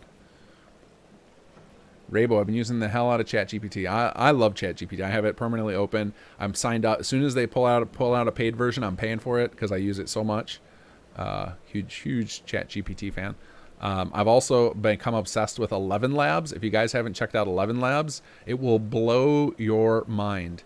You can, and if you want to see it in action, go record like a minute of your own voice and upload it and see how shockingly accurate it is at cloning your own voice. I showed I showed my wife and she freaked out because I had it saying lines for me, just as a demonstration. Like it's so scary accurate. Like that, those two AI things. I'm like, there's more coming. Like those are like I remember like when DALL-E 2 came out last year, you know, it was pretty cool, like some of the images that it could generate. But then when you actually get in and play with it, it's like super janky and it's really hard to get anything decent. It's pretty slow. ChatGPT and now 11 Labs are impressive as hell and it's very easy to get great results. And they're super fast. So like those two are really like this is the first time I'm like, I always knew AI was going to be, and machine learning were going to be the future from just like understanding the general tech behind it and like watching some of the early experiments. But like these are the first two things that have come along where I'm like, oh, this is the world, like the change these are going to cause is going to happen right now. We're going to watch it in real time. As the CEO of OpenAI says, this has the power to destroy capitalism or show the many flaws of capitalism. Like I'm pro capitalism. I'm not a socialist. I like the tenets of capitalism about like I want to be able to freely trade with my fellow man. Like that part of capitalism I like. So I always like the quote of like capitalism is the least bad of the bad systems we've come up with as humans. And I think that some of this AI stuff is going to destroy a lot of business models really fast. Lachlan Williams, remember the issue I mentioned with Sneak's quest? I fixed it. It fixed itself in a funny way. I ran into Sneak again. Instead of fighting me, he just began insulting me. He then became a barkeep. Oh, that's weird. That's weird. I know that I think the only way, the one way you get screwed up on that quest is if you get called a cheater. So if something goes wrong where you cheat, like I had it in, I don't know if this happened on stream or if I did it I think it did happen on stream in my easy mode playthrough. I had that legendary piece of armor that would occasionally freeze enemies, and we got in the fist fight and he got frozen, and that counted as cheating because it was a magic effect. And then I just lost the character, which was pretty funny. Man, I'm so far behind on chat. Jason Lockrantz responding with her. Yeah, the Joaquin Phoenix movie. Chicha, one of you tried Monkey Spunk's new mod yet? No, not yet. That is definitely on my short list of story mods I want to play eventually. I'm probably gonna do when I eventually do another you pick the mods playthrough where I let you guys make my load order for me effectively. I think that and Forville I think are the two mods I most want to play through instead of doing our quests or the main quest in Fallout 4. Morgan Taylor, I have not checked out Conquer. I will look into it though. Just an FYI, it does require SS1, which it does not compatible with SS2, so you'd need to do it on a fresh playthrough. I'll also warn you that the story is incomplete. We got about 3/4 of the way through the story, and then the project had to be put on hold because of some real life circumstances of some of the team members, and we were never able to finish it, unfortunately. So it's my dream one day we'll not only go back and finish it, but we'll make it better and bring it to the SS2 system. But for now, I pivoted all of my focus to SS2 when we realized that story wasn't going to be able to complete, and now SS2, the story is going to be complete, thank God. In fact, I don't know what % done with recording voice, but I will tell you guys that Jake and Aiden at least have had many enthusiastic recording sessions, and some of their stuff is coming out fantastic. So. Oscar Fry, will you ever make it so we can recruit the raiders that hold our settlers hostage and show them how to be better people? I mean, possibly. Like the person who voiced that is definitely available. We could definitely do that, and so maybe that'll be something we add in there. I don't know. I don't know how much backfilling we're gonna do. Like, we want to go back and smooth out the Chapter 1 experience as far as I would like to do two major things with the Chapter 1 content. One is I'd like to offer folks a skip over the tutorial-y parts, who are just tired of that. I know a lot of people say they kind of consider Where There's Smoke to be the real start of SS2 now. So giving people methods to kind of do that in a way that feels organic and not cheaty. And then the other thing I would love to do would be to actually add more tutorial stuff, to add some stuff that better. So one of the things I think where we fail a bit with SS2 as a whole is we don't make our mechanics the objectives very often. It's very rare. And part of that I think was intentional to be there's a lot of people who just don't like building stuff, because that's the thing, is our audience is split. We have a lot of you guys who like the new mechanics we're adding and the depth it adds, even not on hardcore, just the depth of having to think about different plot types and stuff. But then there's another contingent of players who use SS both 1 and 2 because they don't like settlement building and they just want it automated.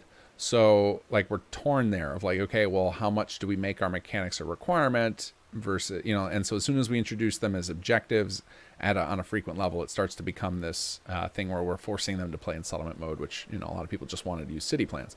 So trying to walk that line. But I think some optional quests to use more of our mechanics would be a great idea, to help smooth out the learning process of what all the different building classes are for and how you can better do your resources. I think it would be a really great idea to introduce more of that stuff. Might be an excuse for us to get old Paul involved some more, because those type of things would happen in the earlier game, or maybe some new character. That's the type of stuff I would love to do back in Chapter 1, as opposed to things like making raiders recruitable. And Rissa, what do you think about adult-oriented mods in gaming? I mean, I have no problem with them. I find that I don't understand, it doesn't appeal to me. I don't understand the purpose for myself. So I don't use them. I don't really want to be titillated, for lack of a better word. I don't want to be turned on while I'm gaming. Those two things don't exist in the same space to me. So I'm not interested in it. I have no objection to people doing it. I do think it automatically puts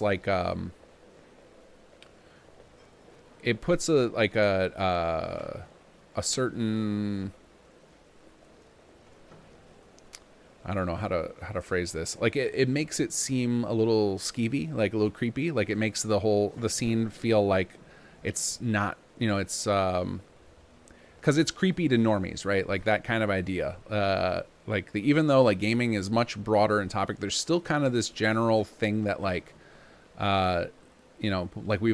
society at large has accepted that games have blood and guts, but sex in games, I think, is still a big taboo to the general public. And so I think that adding in stuff that when you mod it in, I think it's even more taboo, because it's not going, I think everybody and rightfully has the perspective on mods that they're going to be a little jankier than the base game stuff. And so since the base games haven't brought it on, there's this automatic vision of that, it's going to be this weird, there's going to be this weird creepiness to it. And so that kind of knowing that, and I'm trying to build these mods with as broad appeal as possible, it I agree with the normies in that regard of that it just has that vibe to it. I judge nobody for doing it. I mean, more power to everybody who likes it. Like, great. But I do think like I won't integrate that stuff into the core of these mods. Like, I'm going to follow Bethesda's lead, or whatever game I'm modding, I'm going to follow their lead. Like, for example, if I was modding The Witcher or Cyberpunk, which, you know, takes a much more open thing to sex. And I actually think they're right. Like, I think if you listen to the developers about their thoughts on sex in games is like, you know, it's so absurd, and, you know, it's American puritanicalism that has caused this, that something that most people will experience in their lives, sex, is not in games, yet things that most people won't, murdering each other, is acceptable in every game. Like, I think they have a good point there. It's like stuff like that is pretty normal, and yet we treat it as taboo is kind of odd, but it is the way it is. Like, that's just where the culture is. So I think when you start modding in, you know, I think like you could take to the next stage of that, like, and where we all reel, you know, anything like if games had like rape in them, right? Like, everybody would be like, no, that's no good. And like would reel about it, no problem. And like, you know, we're all pretty happy about that. I'm not advocating and saying like that should be in games. I'm just saying you can see if you look to something that it's like obvious, like obviously just feels bad to you, like to see that, you wouldn't want to see that in games. And then so like there's just like this stigma on sex and nudity in games that it's just automatically like a lot of people have that same gut reaction to it.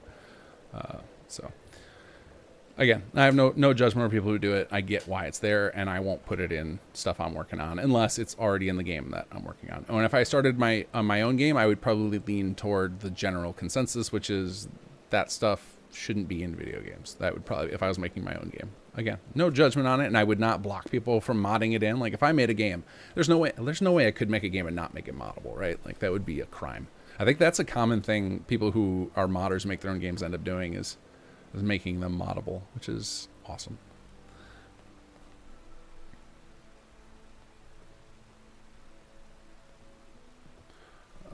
Choo-Choo1, I like the idea of faction packs being replaced with the unit system. I don't know enough ideas for a whole faction, but I do have some random unit ideas. Yeah, I think the modularity of the new Conqueror's mechanics is going to make them way more successful. The faction packs, it was putting too much pressure on individual creators of like, you are now responsible for making an acceptable brotherhood or a fully fleshed out railroad faction. Like, that was too much to ask of folks. So like now being able to do it like individual units, or, you know, creating loadouts or ranks, like little pieces of a faction pack, I think we're gonna have a lot better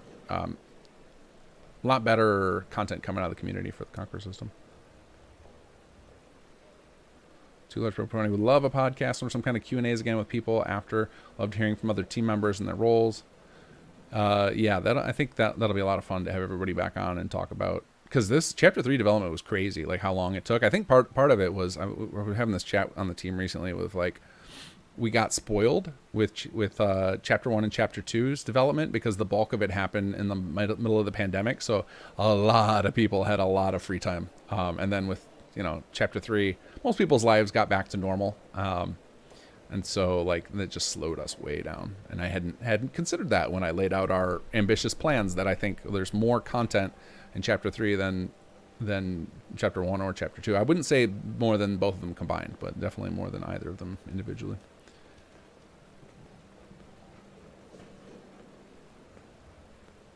Cited for, I tried playing Conqueror for the first time and quickly realized it would be much easier with SS2 mechanics, like better agricultural and basic city plans. Yeah, for sure. I think Conqueror is the mechanics are gonna benefit. They already do. I can see it in the alpha testing. They benefit a lot from SS2, and I can't wait to. Again, I dream of us being able to port the Conqueror story, because we had it would be so. I mean, I'm not gonna say it would be easy. It would be hard. Like, porting story stuff is difficult. But man, it would be fun to do, because I wish more of you guys got to experience that story. I loved that story. It was so much fun. And I think a lot of people just saw it as like dirty raiders and wanted nothing to do with it. Like, oh, we already had enough of that in Nuka World. But I think it's a lot better than that. I think the other problem with the story is the first I don't know, fifth of it is real slow. Like, the story doesn't really start until you meet Ophelia, and everything before that just feels like more Nuka World stuff. And actually, we were talking about if we ever got to do it, like, if we ever got to do it proper, we would rewrite the intro. Because when we wrote it, we didn't know that we were going to do this full story. It was like we had this idea of like we just need a character to replace Shank, and that was that was all we started with. And the writer asked, "Hey, could I drop some hints about future stuff in case, you know, we decide to pursue and make this story a little bit longer?" And I said, "Sure." And then we kind of got all into it because we loved the performance by Glenn, who did the character, and kind of turned it into this whole thing.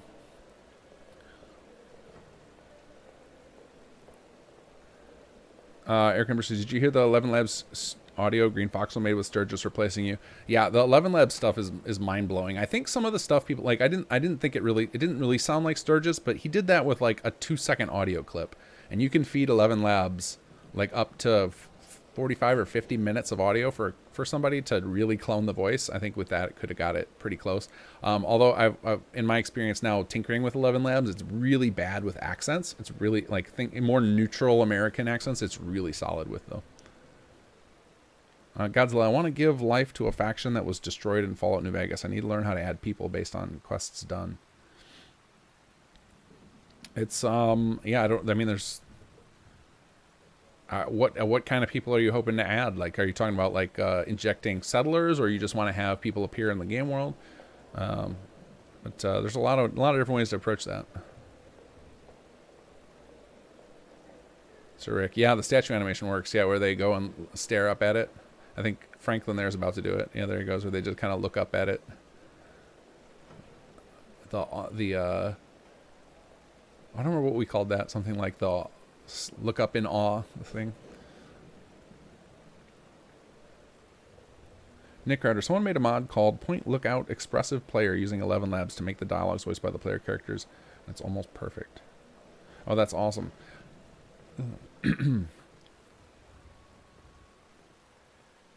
Out of all the hired voice actors as to which one is probably the most famous? Most famous? I don't know how to judge that. I would say, like, if you're going to go by person with the most...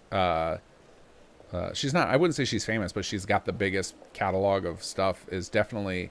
what's her name? Lanny Minella. She did the voices of Judge Bishop and... excuse me. Judge Bishop and... what's his name? Shandy. It's like... So I had to scroll through the credits because I couldn't find it. But like, here, let me list off some of her recent stuff she's been in.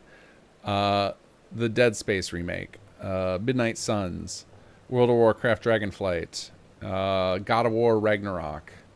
What else is she in that you guys would have heard of here? But I mean, just that's the kind of pedigree she's in. She was like the dark elf for Morrowind, I think. Just like this crazy... Oh, she was in Mass Effect, Chivalry 2, Super Mario 3D World, like that. Like, clearly her. She's got the big... But she's not... Nobody's heard... Most people haven't heard of her name. She's just like a solid, experienced voice actor that most studios are happy to have in their games. Her in their games. Oscar for SS2 has never done SS2 forever. The next chapter will be in just be in Starfield. I mean, we have joked, and I think some of us secretly wish it to be true about coming up with a lore-friendly way to do that, to be able to carry our characters forward. But you know, it'll be fun to start from scratch again on something new, whether it be a game or a mod for a different game. I think it'll be fun to do to try some things that we couldn't work into some settlements. Chuchu, since you added DLC for Chapter 2, will Chapter 3 require take advantage of any DLC? Same one, still Automatron. The reason we don't add more, like, if we were going to add, like, I would love to just add all, but there's these big technical hurdles you got to deal with. And every new DLC or parent plugin you add slows the CK down. And the CK for us already, when we load up with Chapter 3, I mean, it takes like 6 or 7 minutes to load. And, like, you consider crashing and then you have to reload it, or every time I want to merge somebody's plugins, I have to do this stuff called regenerating bit arrays, which allows the creation kit to see the differences between files. And like that takes several minutes, and it gets worse with each new parent plugin. So it would just like And that kind of stuff you wouldn't think much of, like, oh, what's 6 minutes if you have to do that once a day. But when you have to do it repeatedly, like, it's so demotivating, especially if you only have a few hours to work, and then to know that, like, 15% of that time is going to be just waiting on this program to load. It's really demoralizing. And so, like, I'm just kind of like, we made it this long without that stuff. Like, let's just live without it. It would be cool to have all the assets. I don't want to deal with the headaches that it would add to it.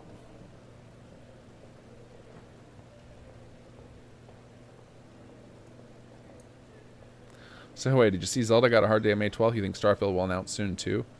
I'm pretty sure. I think my money is Starfield's going to get delayed. Earliest release July, but I think they'll just, at that point, if they can't release in if they can't release first half like they promised, might as well just wait for the holiday season to use it to boost sales of Xbox. But we'll find out. I'm sure they're gonna have to announce too, and they definitely don't want to be competing with Breath of the Wild 2, because man, that first game has so many Skyrim vibes. Like, it's like it's kind of a direct competitor for that open world thing.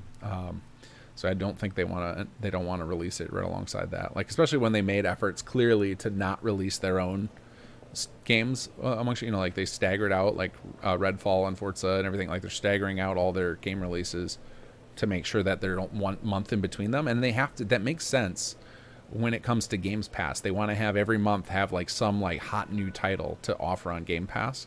Like, that makes their business model make way more sense, and makes all the more sense for why they would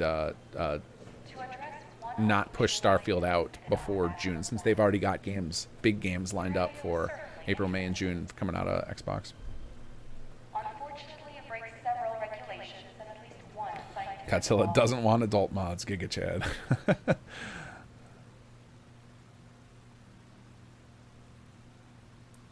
It's so funny how far behind I get on chat, because then I'm like commenting and stuff like, oh yeah, I talked about that 20 minutes ago.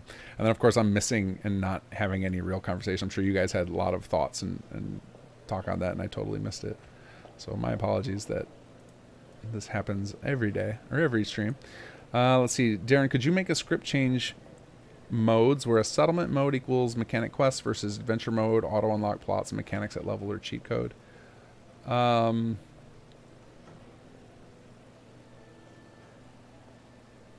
I mean, we kind of have that already built in the sense that, like, we have a lot of the stuff you can unlock through quests can unlock naturally just by building the mechanics.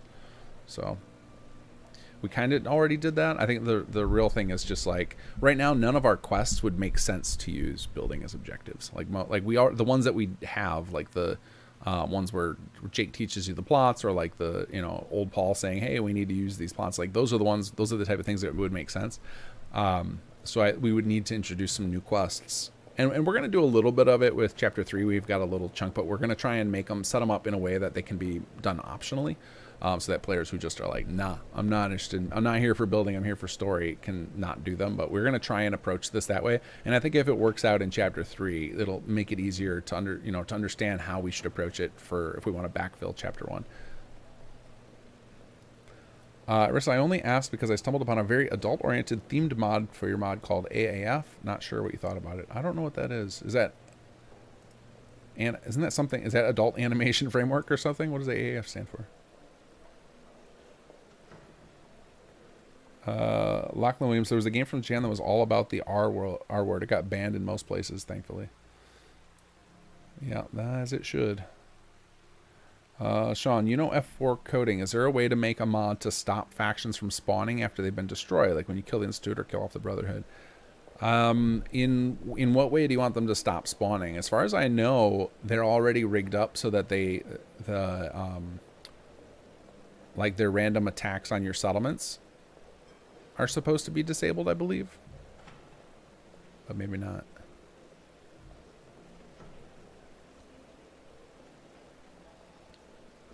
Choo Choo, Jake and Company getting the Vault Cryopods and bam, in Starfield. I talked about that as an idea I thought would be really fun to do in as a Fallout 4 mod. It would be like, have the player go back into cryo and wake up in another 200 years in the future and have the Commonwealth, and then we could do whatever we like. I thought that would be a fun idea for if we wanted to do a full mod where we didn't have to build the world space. You could basically do that, ship with a clone of the Commonwealth and change it however you wanted, because it's some amount of time in the future, and that would give us the ability to like, you know, have a world space mod without having to build a whole new world. Because like I don't want to have the years of time it would take to do that. Like I would, you know, those years of time I would rather spend on designing new systems rather than building out a world space. Like a lot of these mega mods, you know, they're using their years of development time just to get the world space built and fleshed out, because that takes a ton of time. And I don't want to commit that amount of time to that. I am happy with the world space. I just want new stuff in it.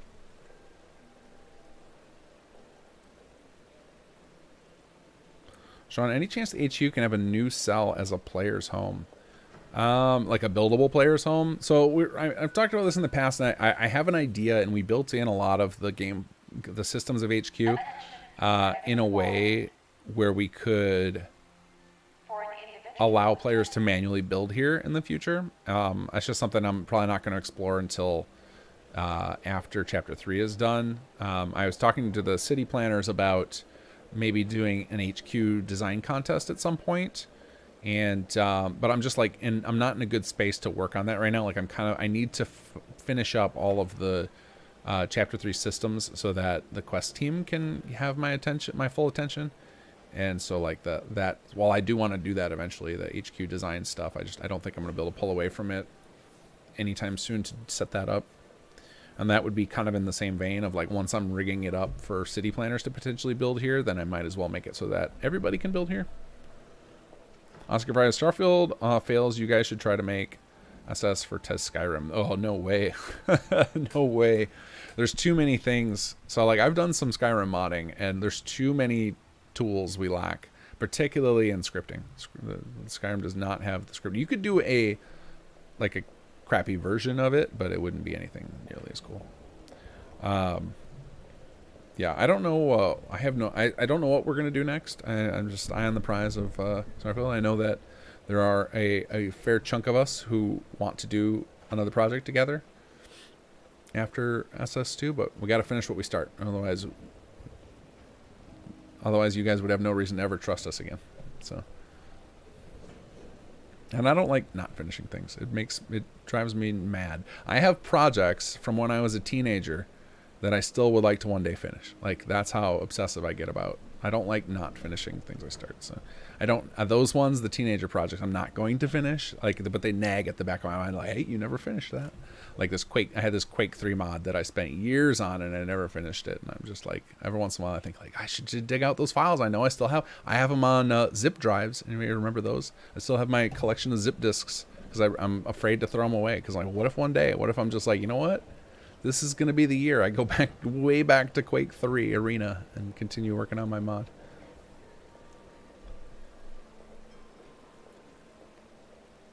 They still spawn on checkpoints. Oh, with the different factions? That's interesting. I've seen there's, so in the base game, after you make enemies with a faction, they can attack your settlement. Some of them can. I don't know if the Railroad can. I know the Brotherhood and Institute can. And I remember looking into this, and those are set up to be disabled after you destroy the factions. I would have assumed they did the same with the checkpoints, but maybe not. But for that, you would, if you wanted to make a mod to do it, if you go under the, actually I probably have the CK open right now. Let's see. So yeah, so if you go under, where is it? Character SM event node here, and you start digging into some of these, they're all set up on these. So like if we go into, you know, if you eventually figure out what it is, you can basically like click on the different quests, and you can add conditions here, and you can like, so that's how you would make a mod to edit it. You would find out which node, and it could be any of these, it could be change location. A lot of them are script events. Most of the events are here. And you just basically open up these and just start expanding these until you find what you think it is. And then once you find it, you can basically come down here and add conditions. So you could do like, you know, get quest stage done equals 0. So then if the stage, or whatever the stage is you're checking for when they're destroyed, you would be like, as long as that's 0, get stage done equals 0 means it's not done yet. And that way, that condition having that there would basically be telling it, hey, don't fire this event again after that stage is done. So it would take a little research, but you could do it for sure.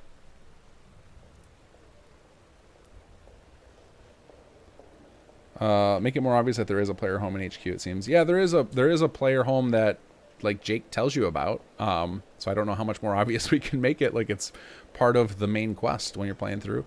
But I don't think it's exactly what... I don't think it's exactly what they're after. I think they're after, like, being able to build it. Kind of like, what's the place in Diamond City that I never buy? The little house you can buy in there, like Kellogg's old house, right? I think it's that idea of, like, being able to build. Or no, it's not Kellogg's. What house is that? I can't think of the name of it. You guys know what I'm talking about. What's that house you can buy in Diamond City? Anyway, something like that, I think, is what he's talking about. Doing that in HQ. Nick Carter, will a beta of 232 be out soon? Maybe. I'm just been kind of like just taking away at it a little bit every evening, trying to get bugs fixed. Probably once I get... So I'm working on some major changes to the health mechanics, like the disease system, in preparation for Chapter 3, and I need to make sure that it doesn't break the existing ones or mess them up. But so I think maybe after I finish that, which probably will be next week, I'll have that done. Then that would be a good time, I think, for beta 232, because I don't want to give you guys something that I know is probably broken. I would like to assume it's fixed and then get your guys' feedback on it. So probably next week, like late next week.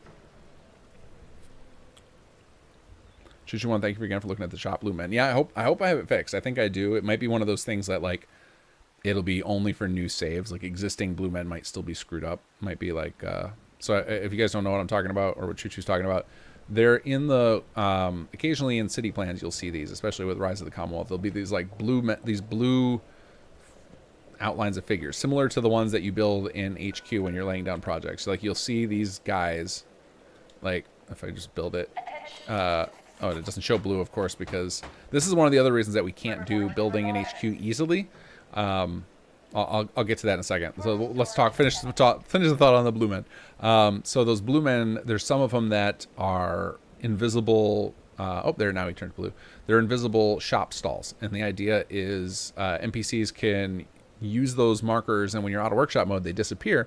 They can use those markers to, and it's the equivalent of building, you know, like the shop stalls, except without the stall. That way, city designers could design it however they want. And currently those are bugged, and they, like, the NPCs will get assigned to them, and then they never get added as a shopkeeper, and then, you know, 10-15 seconds later they unassign from them. And I think I finally fixed it so that those markers will be usable in your RC city plans, or for city planners in general in any of their designs, so they can kind of design shops. And we even rig them up so that as your city levels up, they will level up too. So, like, all of our Blue Men shops will automatically change their inventory to match your city level. So if you have a level 2 city plan, they will have the equivalent shop stuff for the level 2 type of shop. The level 2 plot shop, which in the base game, there are 3 levels of each of the workshop stores you can have. And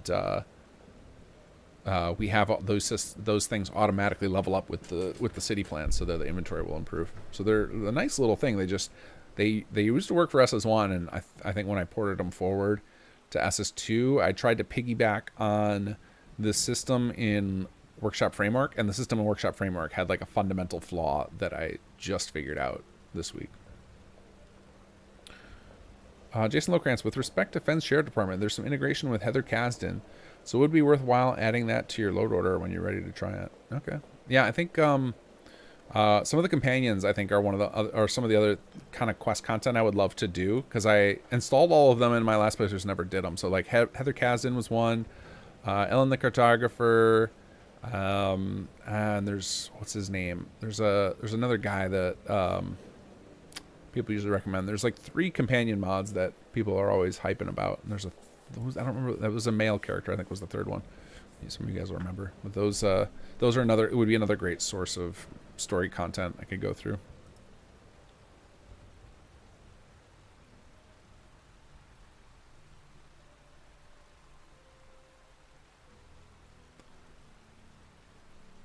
I Arissa, I don't mind romance adult options games at all. I just don't need a visual reproduction of it in games. The SS2 AAF mod was basically just sex animations. Oh, fun. Yeah, I agree. I don't really need it in my game because, again, it's like it's not the headspace I want to be in. Like, I don't really want to sit here at full attention while I'm playing a video game. That does not interest me. Home plate, thank you. Why couldn't I think of that? It's because I haven't bought it since my first playthrough.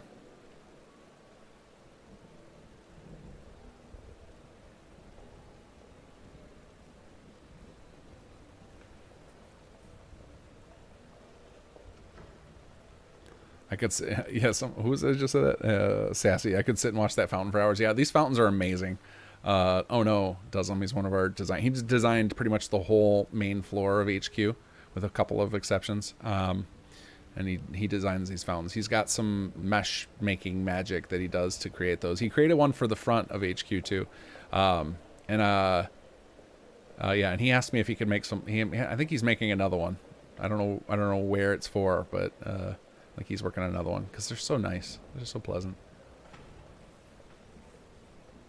Heather's number 1. Ivy is number 2. I don't know what Ivy is.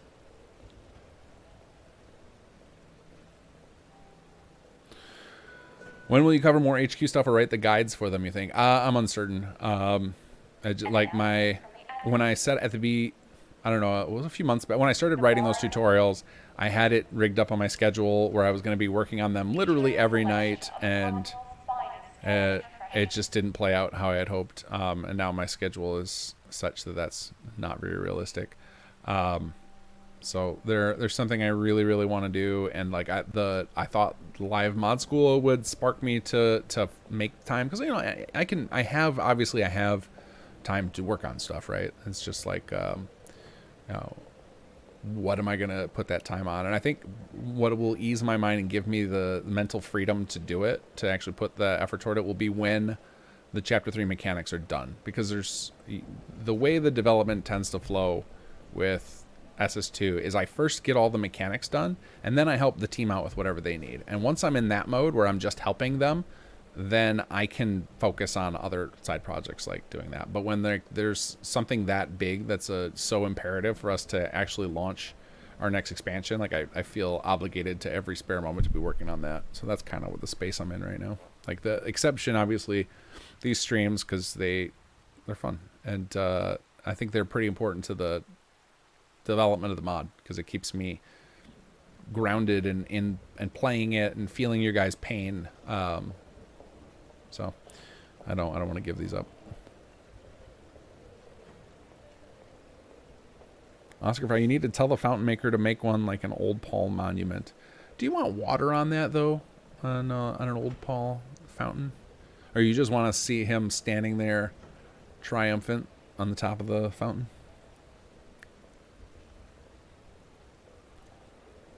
Insane Ivy Companion, NSFW though. Buttons, that is the one. Buttons is the one I was thinking of. Because isn't he made by, there's a really popular there's one of the most popular Skyrim companions, I think it's the same guy who made Buttons, if I recall correctly. It's not the Smart Blue Cat. It's not the creator of Inigo. It's another very popular companion, I think, is the person who made Buttons. Eris, I find it impossible to play FO4 without Heather Kasdan. Your mods are so character-driven. Could there ever be a crossover? I don't know. I think it's one of those things like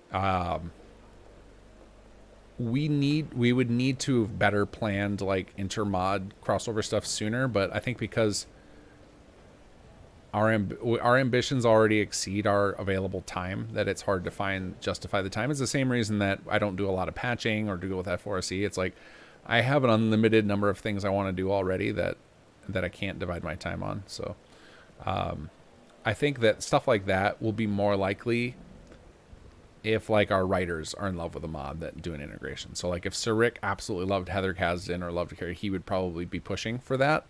And it wouldn't be that much work to get in. It would be like, writing, like we could coordinate with Llama and generate some scenes and stuff like that. Wouldn't be hard, but it just needs to have the people writing it need to have the passion. It's not just going to come from me. Again, I know people who love the mod, but I haven't played. I have had it installed, and I think I want to, either Heather or Ellen. I've recruited one of them in one of my playthroughs, and I just never proceeded with their storyline. Not for any reason other than I just was doing other stuff at the time. So I think it's just nobody in the right positions on the team has enough passion for it to do it. So I don't think it's an objection, more like just a lack of passion toward it. I'm sure if one of us fell in love with one of those characters, we would be pushing for it.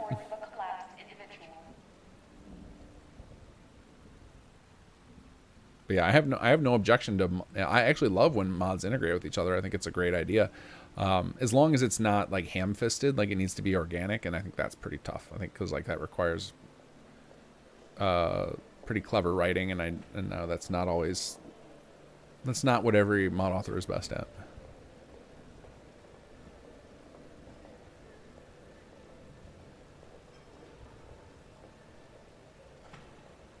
When will we get SS2 stairs without the railings in the way? Which stair? I mean, never. I'm not planning on doing any more stairs.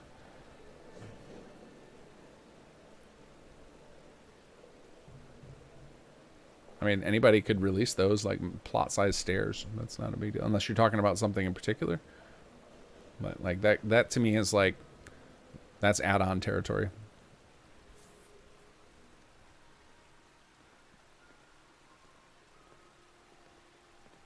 The recorder. I don't know what you're referring to, Sean.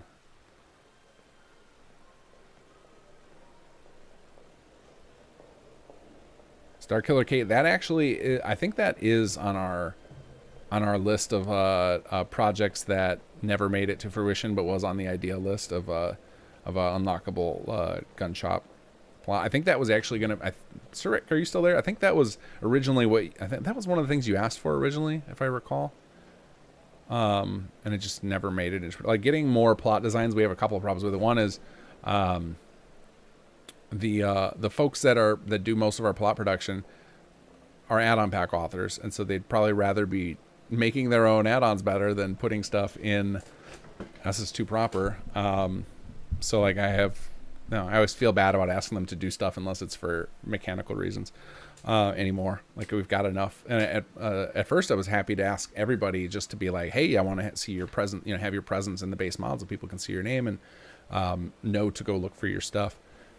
And now it's just like, all right, well, we've got a ton of people in the model already, so now I feel guilty asking for anything that's not necessary for mechanics. And the other side of that is not even just that, the guilt or anything, is the space. It's like stuff like that. Like, it's always a bummer to have, like, the fact that we had to put the CD plot in extended just felt so bad, because now Xbox players don't get to experience it. Yeah, Cyrix's gun shop was planned at some point, so it's one of those ones where it just never made it past the idea phase for those various reasons I just mentioned. Would have been a good idea, especially since, well, you guys know his history. He says he had a gun shop, so it would have been cool if you got to see it. I would really like my favorite part of shops is always the signs. So I would have loved to see what kind of sign one of our artists would have come up with for an old Paul gun shop. That would have been fun to see. Oh, the popular Skyrim mod, the recorder. No, I don't know the name of it. I can like see it, and I know the guy does tutorials on YouTube, so like I have a rough idea of what it is, but I don't remember the name, unfortunately. So wait, do you think we'll get FO4 next gen update before or after Starfield?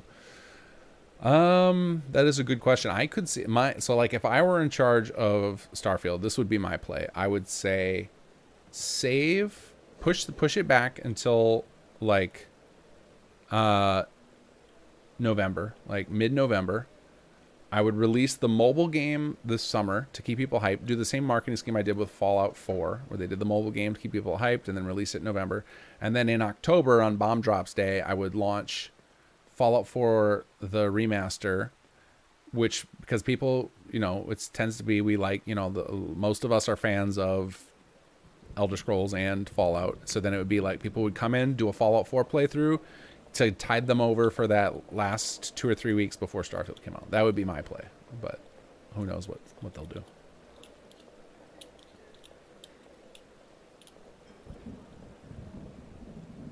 because that's what I want to see. I would love to be like, have plenty of time to do everything we want to do with SS2 before Starfield comes out, and then get an excited audience back to Fallout 4, probably, and hopefully, if Chapter 3 had a good launch and everybody's excited about it, that would be something people would want to play in their new playthrough, and then I'd get to play it myself again and like see all the live streams of people coming back to Fallout 4 and hopefully experiencing SS2 in its full story, and then right after all that good happiness, get to play Starfield. Like, that would be the dream. So my opinion on it is jaded by what I want to see happen. Besides the power grid fix, what are your hopes for the FO4 update? So my hopes would be, power grid fix. I would like them to fix the garbage collection issue, the one that caused the long saves, because I think that issue can still come up for some people. I think especially on Xbox, the long save can still happen. So I'd love to see that fixed. And I would love to see them increase the Xbox storage capacity, which I think we talked about this last stream. The only way that will happen is if they have to relaunch the next gen as its own game, as opposed to just a free update. If it's a free update, I don't think they can update it. But if it has to be like its own install, I think they'll be able to choose a new mod space. So I actually need to put on my note list, I need to make sure. So I have a contact at Bethesda that is willing to take all of my bug reports and put them on the official list. I need to check with him and make sure that the garbage collection issue is on there. I think it is, because I talked about it with him a while back. Once Nukem solved it for us, because it was like, that's such a huge engine flaw that you can break with doing nothing fancy. Like, we can trigger that just with basic papyrus scripts that are allowed. So put that on my notes list.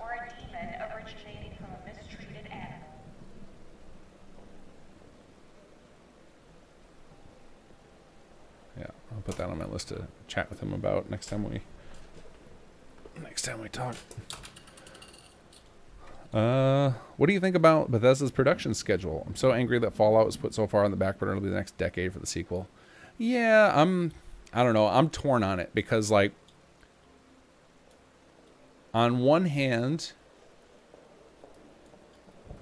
I get really burned out of franchises that do like the rapid releases. Like, I used to love one of my favorite franchises of all time, Assassin's Creed. And then I just got burned out on it. And now I'm told like the last two are some of the best Assassin's Creed, like Valhalla and Odyssey, were phenomenal games.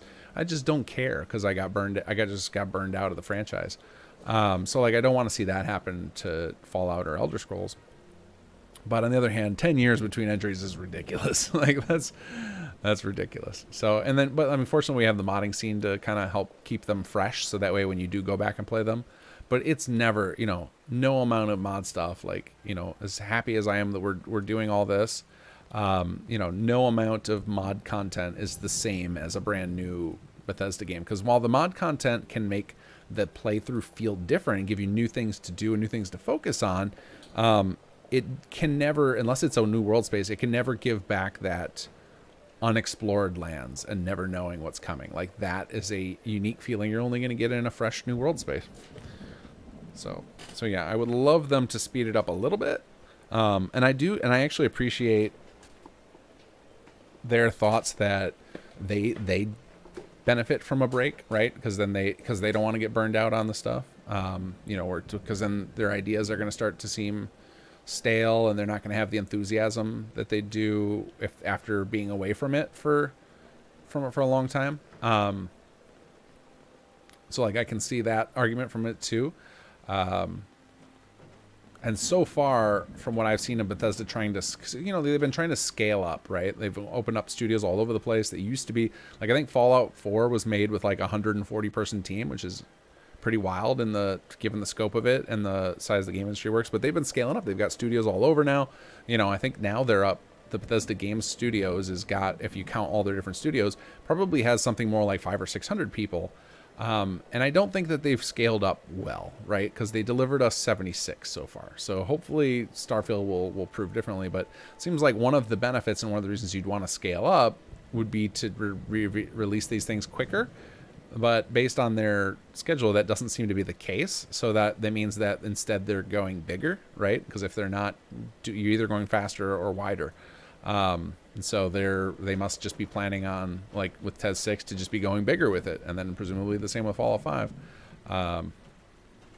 And obviously, like, you know, Todd probably wants to maintain creative control on that. Because if he didn't, then presumably then they should be able to, like, have multiple creative directors work on these different games and have them kind of come out a little more staggered instead of one after the other. Which I could understand that. Like if I had multiple franchises that I had creative control over, I would be nervous about giving them over to anybody else. It's a pretty mixed bag when that happens in the games industry, right? Of like, you know, different studios taking over a game. It often, you know, occasionally it turns out great, but I think more often than not, people are like mad at the new developer for not delivering the same quality that the previous developer did. And that's kind of what would happen if it's under, even if it's the same studio name, having a different creative director would effectively be a different studio.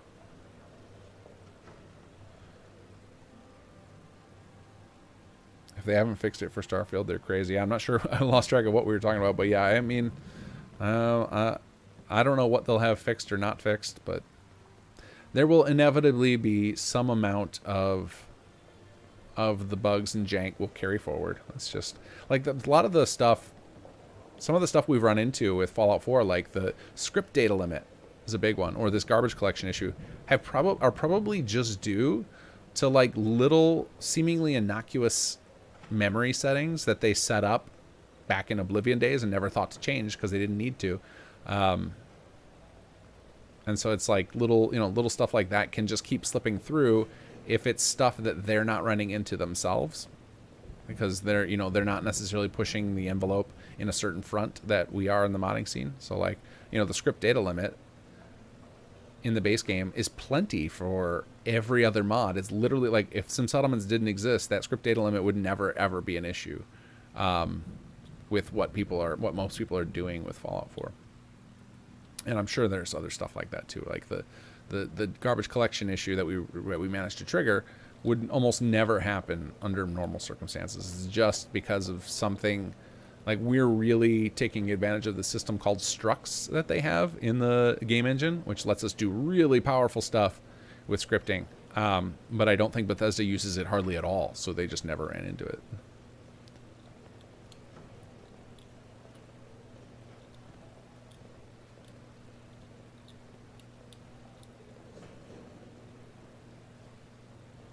So Sato, the long save issue was returned for me on PC on 231A when HQ unlocked. Not sure if it's because I used quest skipping to get to HQ. The GC fix help mod helped.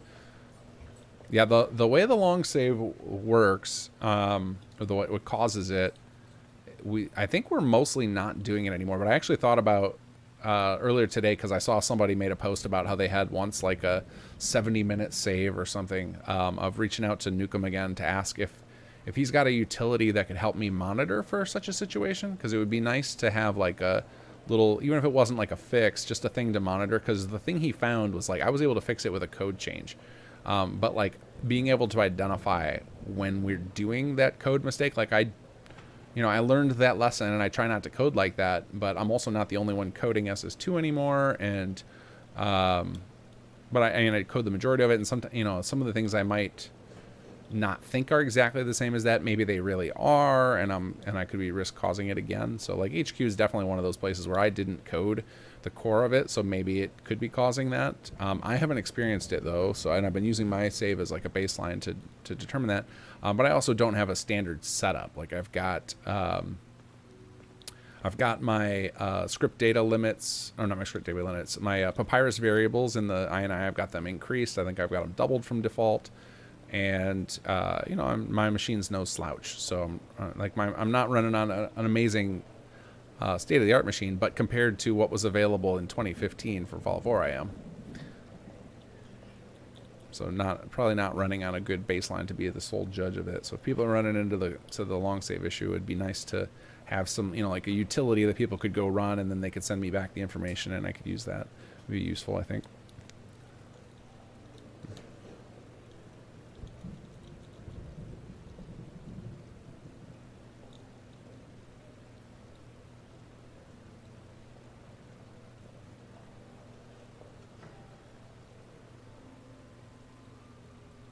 Fallout has a history of people taking over the franchise. Yeah, yeah, it would be interesting. I mean, and it's really interesting that, like, obviously we're in an interesting space with Microsoft owning all these companies. Like, pretty much everybody who worked on the original Fallout now works for Microsoft indirectly. So there's definitely some opportunities. It would be nice to see more, you know, like if you're afraid of having the other groups touch these franchises and do the main entries, just let them do spin-offs. Like, you know, that could be where I could see it going. But because now they basically have ESO and Fallout 76 as their way of keeping their franchises alive, the problem is that, like, if there's just nothing for those of us who are single player lovers. Like, that's I think that's why we're kind of all bummed about it, because like 76 and ESO are not suitable replacements for a mainline entry. I would love to have, and I always hoped that they were going to have like the equivalent of a New Vegas for after Fallout 4, but it just didn't play out that way. Like, give us the asset flip game, right? Like, that's what it used to be. It used to be that you put out a game, and then you put out a sequel or like a really, really big DLC that required minimal new programming, and it was basically just like, let's just get some new assets in there, get some new dialogue and quests, and just build upon what we did before. You know, it's kind of like how what Far Harbor was for Fallout. It's like, all right, Far Harbor was like pinnacle of what you could do with Fallout 4. It had great storytelling, lots of player choice, very cool location. Like, doing that of like, this is, you know, it doesn't require the front-loaded investment of, you know, doing the gunplay and the new power armor system and the workshop system. All that's done for you. Now you can just focus on great story and great new assets, and make a bunch of new content for us that requires relatively minimal effort compared to what it took to build up the whole engine and gameplay loop from scratch. And you know, I want that. I'll take the exact same gameplay loop as Fallout 4, but with a whole new world space, and I will gladly give you $60 for that, Bethesda. Gladly.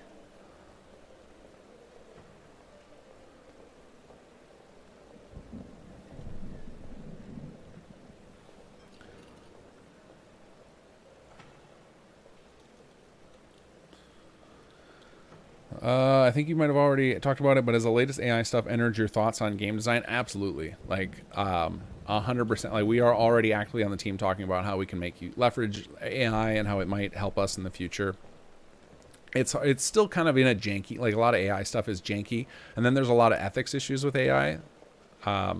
Like, for example, like, we've already, we at one point we're talking about, hey, if AI ever gets good enough, we can use it to generate new voices for Nate and Nora. And I've since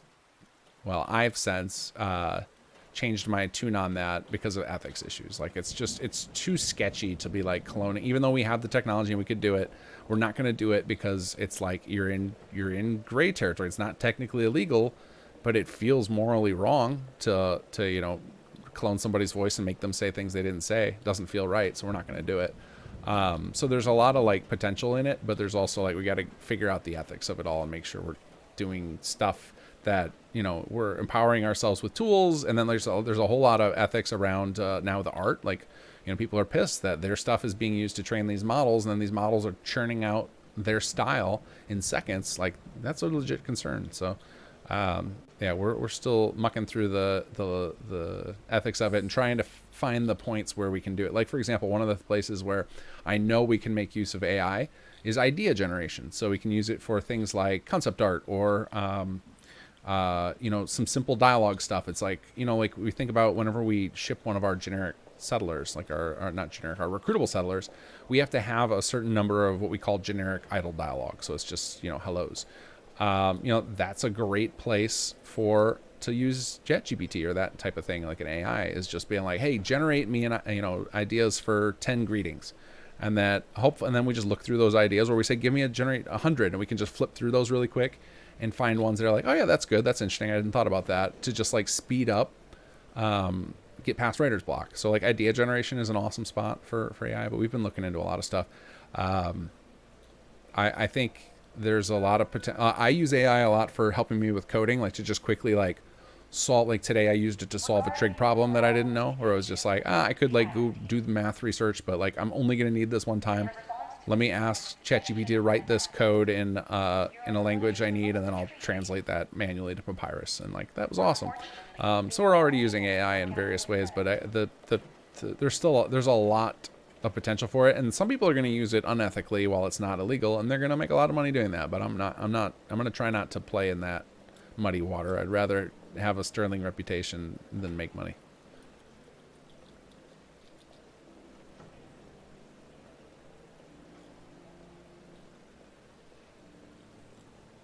You know what else Far Harbor had? A nuke. It did. Gotta love having. I feel like you can't really end a Fallout story anymore without a nuclear explosion of some sort. It feels to become mandatory.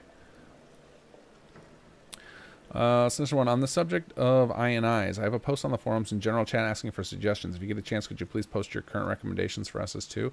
I mean, honestly, I would recommend just playing normal, but the suggestions I had for that I used to have on the SS1. We had a wiki for SS1, right? I like vaguely can see it in my head. Yeah, I think we had a wiki for SS1. On there was just to double all the vanilla numbers for the Papyrus variables. There's like 3 of them. That's what I play with, and it seems to work pretty good.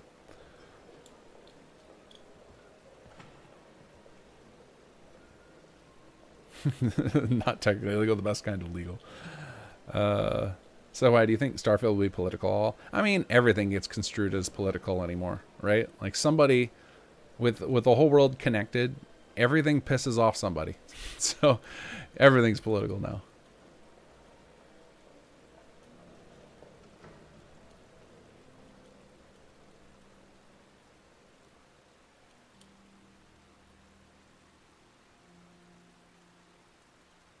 Yeah, ChatGPT creating code from chat descriptions is nutty. That was one of the most impressive things I saw where I was like, oh, I'm going to be using this. I had it generate me a website yesterday. Like, it wasn't a great website, but it got the skeleton in there, and it actually there's a lot of frameworks, web frameworks that I'm not familiar with because I got to pick a few and go with them. Like I've not used Angular. And like that's super popular right now, and I let ChatGPT generate me some stuff in it. So then I was quickly able to see oh, this is why people like that, and get some of the general bits out of it. And okay, I could see why that would be powerful, and got to use some of it, and it didn't require me to go learn this whole framework, but I was able to get kind of introduced to it. So this is super powerful and helpful.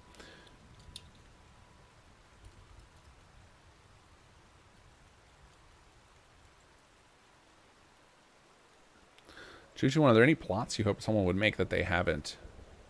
To be honest, I'm not familiar enough with the add-ons to communities creations right now to make that comment. I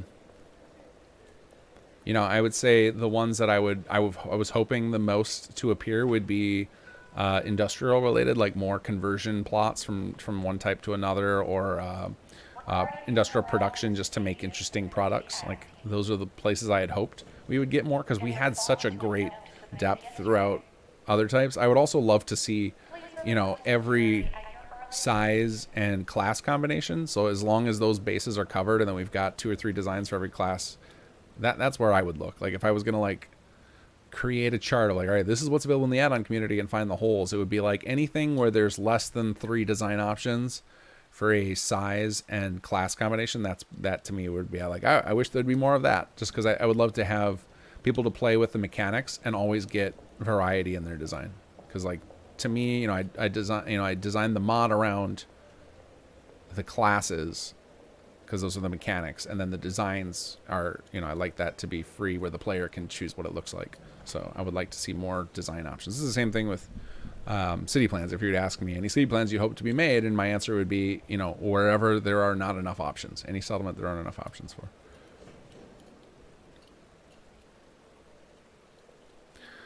Starkiller K, what was your stupidest, wildest idea that got nixed in the planning phase? I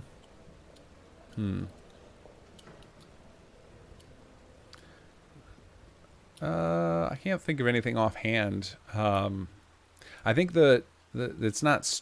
I don't think the ideas that are stupid. I don't think I've pitched some that I would call stupid. I would say overambitious stuff that got canned, and like I think the biggest one that's got canned, it's still I guess technically on the table, has always been the idea of making plot designing possible in game, where we give players the tools to like export their designs. It's going to be a ton of work. Oh, okay. Here's a plan I had that got nixed. I wanted to have like kind of not a Nexus equivalent, but like a website where you would go shopping for city plans or add-on packs, and it would generate them all as one combined plugin. So you would not, instead of designing for like whole building packs, you would be able to see all the building designs and all the city plans and just like click add to your plugin and manually create it. And like we were on track to start making something like that, but the guy who was doing a lot of the work, his life took a different direction. He had to bail on the project, and nobody else knew how he did that. So like it's actually a miracle that we were able to do SS2 city plans in the web tool. He just happened to have solved all of the records we needed for that before he left. That was one of those big projects that would have taken just a monster amount of time to do, to create like the back end and framework for all that. Like it would have been a years-long project, but it would have been really cool.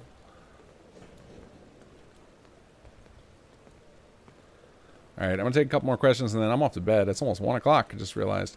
Choo-Choo-One, are you ever gonna do a chat picks the mods run again? Yeah, I think so. Probably not until, I don't know. Maybe that'll be a 2024 thing, because like I foresee this year going to be after we finish this hard playthrough, it's going to be playing through chapter 3. But maybe after I finish chapter 3 on stream, maybe that'll be the time. I don't know. I don't know what the timeline, because the timeline's so up in the air right now. Like we have 2 internal release schedules depending on what Bethesda does with Starfield. Yeah, I've been going for 4 hours. Yeah, I think it is time for sleep. My dog's staring at me right now. Probably needs to go potty. So clearly it's time. So guys, thank you all for joining me this evening. I hope you learned a lot about hardcore mode. Thanks for chatting with me. And we'll catch you next week. I don't know if next week, I'm not sure what we're going to do. I think we're going to either do another hard mode, or we might do speed modding. I've been wanting to try speed modding. And we'll lay out the details of what that means if I decide to do it. That's going to be a spur of the moment thing, but that's the other type of, we added Bethesda Mod School Live this year, and the other one I want to add sometime this year is speed modding. So we'll see. All right, guys. Either way, I'll catch you next week.